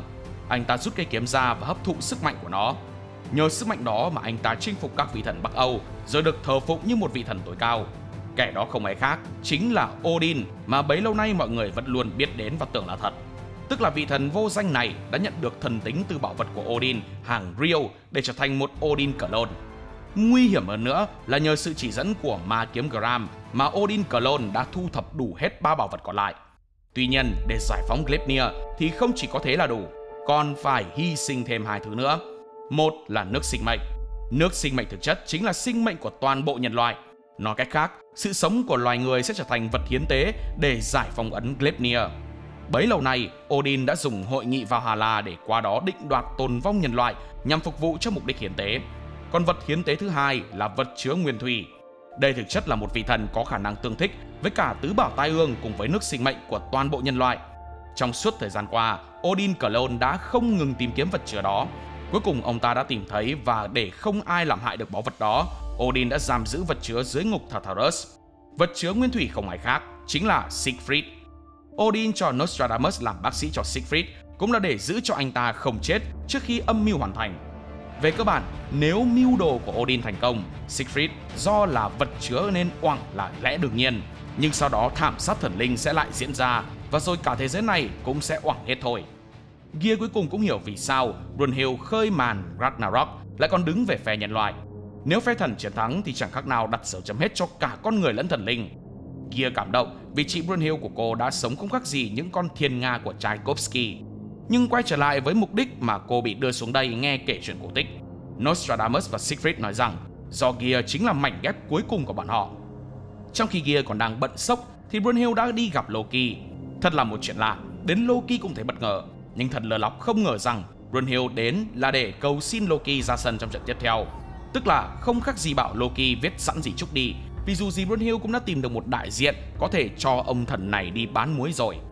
Bị Krat lấy ra làm bia đỡ đạn để cứu người yêu như này thì táo bón 7 ngày có khi còn dễ chịu hơn. Ngã xe rách mặt còn lành, chứ đã thành lốp trưởng thì trần đời tan nát. Boy si tình cố tỏ ra là mình ổn, nhưng sâu bên trong nước mắt là biển rộng. Loki bảo dù gì thì trận tới anh ta cũng tự đăng ký ra sân rồi, không cần đến lượt Brunhild nhắc đầu. Nhưng đừng có mơ mà tiễn được hắn. Brunhild đã chà đạp lên tình cảm và danh dự của Loki còn hơn chà lên cái mền rách. Không lý gì hắn có thể chấp nhận được. Loki ra sân trận này đồng nghĩa với việc Anubis lại tiếp tục mất slot. Thôi thì có cay cỡ nào thì cũng làm sao sánh được với Loki. Trong lúc đó, Valkyrie Ragnhildur đã gặp được đấu sĩ phe người tiếp theo mà cô sẽ kết hợp. Hai người chào nhau như những người con của đảng và cùng nhau bước vào trận Ragnarok thứ 11. Bối cảnh lần này là một khu rừng tuyết ở Phần Lan. Đối thủ phe người lần này được mệnh danh là cái chết trắng. Trong chiến tranh Liên Xô, Phần Lan đây là xạ thủ đã gieo rắc nỗi khiếp sợ cho binh lính Liên Xô. Để bảo vệ quê hương Phần Lan, anh ta đã dũng cảm đối mặt với kẻ thù, đơn thương độc mã tiêu diệt 542 kẻ xâm lược trong màn tuyết trắng. Anh ta chính là Simo Haya, một người lính bắn tỉa vĩ đại nhất lịch sử. Bên đại diện cho thần thì rõ là Loki rồi. Trận địa tuyết cũng do chính Loki lựa chọn. Dù không biết hắn có âm mưu gì, nhưng các vị thần đều biết rõ hắn không bao giờ đưa ra quyết định bất lợi cho mình. Trận đấu khai màn, Loki ngay lập tức triệu hồi một màn khói đen bao phủ quanh mình. Bất ngờ thay, từ trong đó hiện ra Thor, Odin và Hercules. Ai nấy cũng ngạc nhiên, duy chỉ có Jack đồ tể là tức giận vì đó là một hành động xem thường Hercules. Cả ba bản thể lao lên đi tìm Simo nhưng có vẻ không ăn thua. Thấy vậy, Loki bèn tăng số lượng bản thể lên đến hơn cả 100 người để truy lùng xạ thủ. Trong lúc còn đang nhàn rỗi, Loki tranh thủ múa võ mồm khiêu khích, đồng thời giải thích sức mạnh của mình. Năng lực của Loki tên là chiếc nhẫn của gã hề, Heimskringla, là khả năng sao chép mọi thứ. Đầu ngón tay hắn hoạt động như một cơ chế ghi nhớ thông tin của những gì được chạm vào, để rồi sau đó tái tạo lại y hệt. Thông thường hắn chỉ có thể tạo ra 3 bản sao, nhưng nhờ thần khí nhẫn gia tăng, Loki có thể tạo ra vô hạn. Vậy nên trên chiến trường rộng lớn như thế này thì Loki sẽ có lợi thế áp đảo về số lượng. Nhưng dĩ nhiên cái gì cũng có cái giá của nó. Càng nhiều bản sao thì sức mạnh của mỗi bản sao càng yếu do bị phân tán ra. Tuy nhiên đừng quên Loki là thần bịp. Trong lời giải thích của Loki về điểm yếu có tồn tại sự xạo lìn. Đúng ra thì càng tách ra nhiều bản thể thì sức mạnh sẽ càng bị phân tán. Nhưng phân tán như thế nào là do Loki quyết định. Tức là trong một đoàn quân creep vẫn có thể tồn tại một bản sao cấp S mà chỉ một mình Loki biết. Điều này sẽ gây rối loạn rất lớn cho Simo. Trong lúc Loki có năng độc thoại thì Simo đã ra đòn. Một viên đạn được bắn ra, sau đó tỏa thành muôn vàn cánh hoa đục lỗ toàn bộ bản sao không trượt phát nào, kể cả một bản thể Thor hàng xịn. Những cánh hoa như máu của thần linh mang đến sự hỗn loạn chỉ trong một phát bắn. Đó chính là đối thần thư kích thuật, vạn hoa liều loạn. Miệng Simo chảy máu, anh ta nhẩm đếm số 1. Vấn đề ở đây là sức mạnh của viên đạn vừa rồi. Loại đạn bình thường sẽ chỉ tập trung tác động lực vào một điểm. Ngược lại, đạn tán xạ sẽ bắn ra nhiều hướng cùng lúc, nhưng đồng nghĩa với việc sát thương giảm đi. Lính bắn tỉa mà xài đạn tán xạ thì đã hơi kỳ lạ rồi. Nhưng loại đạn Simo vừa bắn dù là đạn tán xạ nhưng vẫn có sức công phá chính xác đến mục tiêu. Hơn nữa lại còn có thể giết chết các bản thể thần linh mà Loki tạo ra. Đó là thắc mắc của cả Jack Đồ Tể lẫn bộ ba bình luận viên Hy Lạp, Ares, Hermes và Zeus. Đức Phật là người đưa thắc mắc cuối cùng với Brunhild. Đồng cam cộng khổ, ngài chỉ dạy chỉ có tác dụng trực tiếp lên cơ thể con người hoặc chính Valkyrie khi hóa thành vũ khí mà thôi. Tức là nếu Valkyrie có hóa thành khẩu súng đi nữa thì đạn bắn ra cũng chỉ là đạn thường chứ không có tác dụng như thần khí được. Lần này, năng lực của Valkyrie Radrider đã giúp Simo có thể sử dụng khế ước tử thần Isanma lên chính cơ thể, cho phép anh ta dùng một nội tạng của mình để biến nó thành viên đạn. Viên vừa rồi được bắn ra là nhờ anh ta đã sử dụng một quả thận. Đúng là bán thận nạp VIP là có thật. Nhưng Simo bán thận không phải vì nghèo, mà vì mặc cảm tội lỗi mà anh luôn gánh chịu trong lòng. Vào tháng 12 năm 1939, trong bối cảnh chiến tranh mùa đông giữa Phần Lan và Liên Xô, dù chỉ có 32 lính Phần Lan phòng thủ trước 4.000 quân Liên Xô, họ vẫn trụ vững nhờ thiên tài lính bắn tỉa Simo Hayat. Simo cột chặt thân mình trên cây trong cái lạnh dưới âm 40 độ C. Anh chỉ dùng đầu ruồi mà không cần dùng đến ống ngắm, vẫn headshot 100%. Sau mỗi phát bắn anh đều đếm số, như thể đếm số người đã bỏ mạng dưới nòng súng của anh. Simo đếm tới 138 thì quân Liên Xô hoảng loạn tháo chạy. Tuy nhiên sau chiến công ấy, Simo không ăn mừng. Trong lều tối, anh run rẩy, ám ảnh bởi ký ức về những người mình đã giết, nhớ rõ từng khuôn mặt, liên tục xin lỗi và đếm lại những con số tử vong. Đó chính là minh chứng cho gánh nặng tinh thần mà vị thần xạ thủ phải mang. Dù có tài bắn súng thiên phú và đôi mắt tinh tường, Simo lại không hề thích việc phải giết người trong chiến tranh. Mỗi viên đạn anh bắn ra đều cứu được một đồng đội, nhưng đồng thời cũng khiến anh day dứt, tổn thương sâu sắc. Anh mang cho mình cảm giác tội lỗi đến mức không thể ngủ yên sau mỗi lần bóp cò, dần dần rơi vào trạng thái rối loạn tâm lý hậu chấn thương PTSD. Đến ngày 6 tháng 5 năm 1940, gần cuối cuộc chiến tranh mùa đông, trong lúc ẩn nấp và bắn tỉa quân Liên Xô ở tiền tuyến sông Koala, một viên đạn lạc vô tình bị bóp cò bởi một binh lính đối phương đã chết, bắn trúng vào mặt Simo, khiến anh bị thương nặng nhưng không chết. Đây cũng là lúc anh ngừng chiến đấu, với tổng số 542 mạng địch bị hạ gục, một con số kỷ lục chưa từng xuất hiện trong lịch sử. Sau chiến tranh, Simo sống phần đời còn lại tại quê nhà cùng chú chó thân thiết, nhưng những ký ức kinh hoàng của chiến tranh luôn dày vò anh. Khoảnh khắc khi viên đạn của người lính Liên Xô bắn trúng mặt Simo, anh đã nghĩ rằng nỗi đau đó sẽ chính là cách mà anh dùng để chuộc tội với những người đã khuất. Trong trận chiến với Loki, để trả giá gánh nặng tội lỗi khi xưa, Simo đã kích hoạt khế ước tử thần để hy sinh nội tạng của mình, biến chúng thành những viên đạn có thể đả thương thật linh. Lần này anh phát hiện Loki đang ẩn nấp từ xa, và lần này sẽ dùng lá gan bắn ra chiêu Thiên Xuyên Bạch Điểu với uy lực khủng khiếp. Loki tự tin vào bản thân và dựa vào bản sao của mình, không né tránh mà triệu hồi Thor, Hercules và Odin đỡ đạn cho mình. Nhưng viên đạn của Simo vẫn xuyên qua được tất cả. Loki tạo một bức chắn, nhưng cuối cùng vẫn lãnh một cú xuyên não phọt cả xì rô râu. Simo thì miệng đếm số 2. Record of Ragnarok hiện tại vẫn đang dừng lại tại chap 102.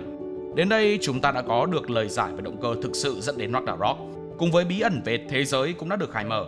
Âm mưu của các phe phái sẽ có tiến triển ra sao, mà cụ thể hơn là trận chiến Ragnarok thứ 11 sẽ có kết cục như thế nào. Phần thắng sẽ thuộc về lốp trưởng mạnh nhất lịch sử hay xạ thủ bắn tỉa bằng cả tấm lòng. Chúng ta hãy cùng chờ đón Record of Ragnarok trong những diễn biến sau này của bộ truyện nhé. Còn bây giờ thì nếu thấy hay, nhớ để lại một like và một share để ủng hộ chúng mình. Đừng quên bấm nút subscribe kèm theo nút chuông thông báo và nhớ đăng ký cả hội viên để không bỏ lỡ những video hấp dẫn phía sau. Cảm ơn các bạn đã xem video. Hẹn gặp lại trong những video tiếp theo. See ya!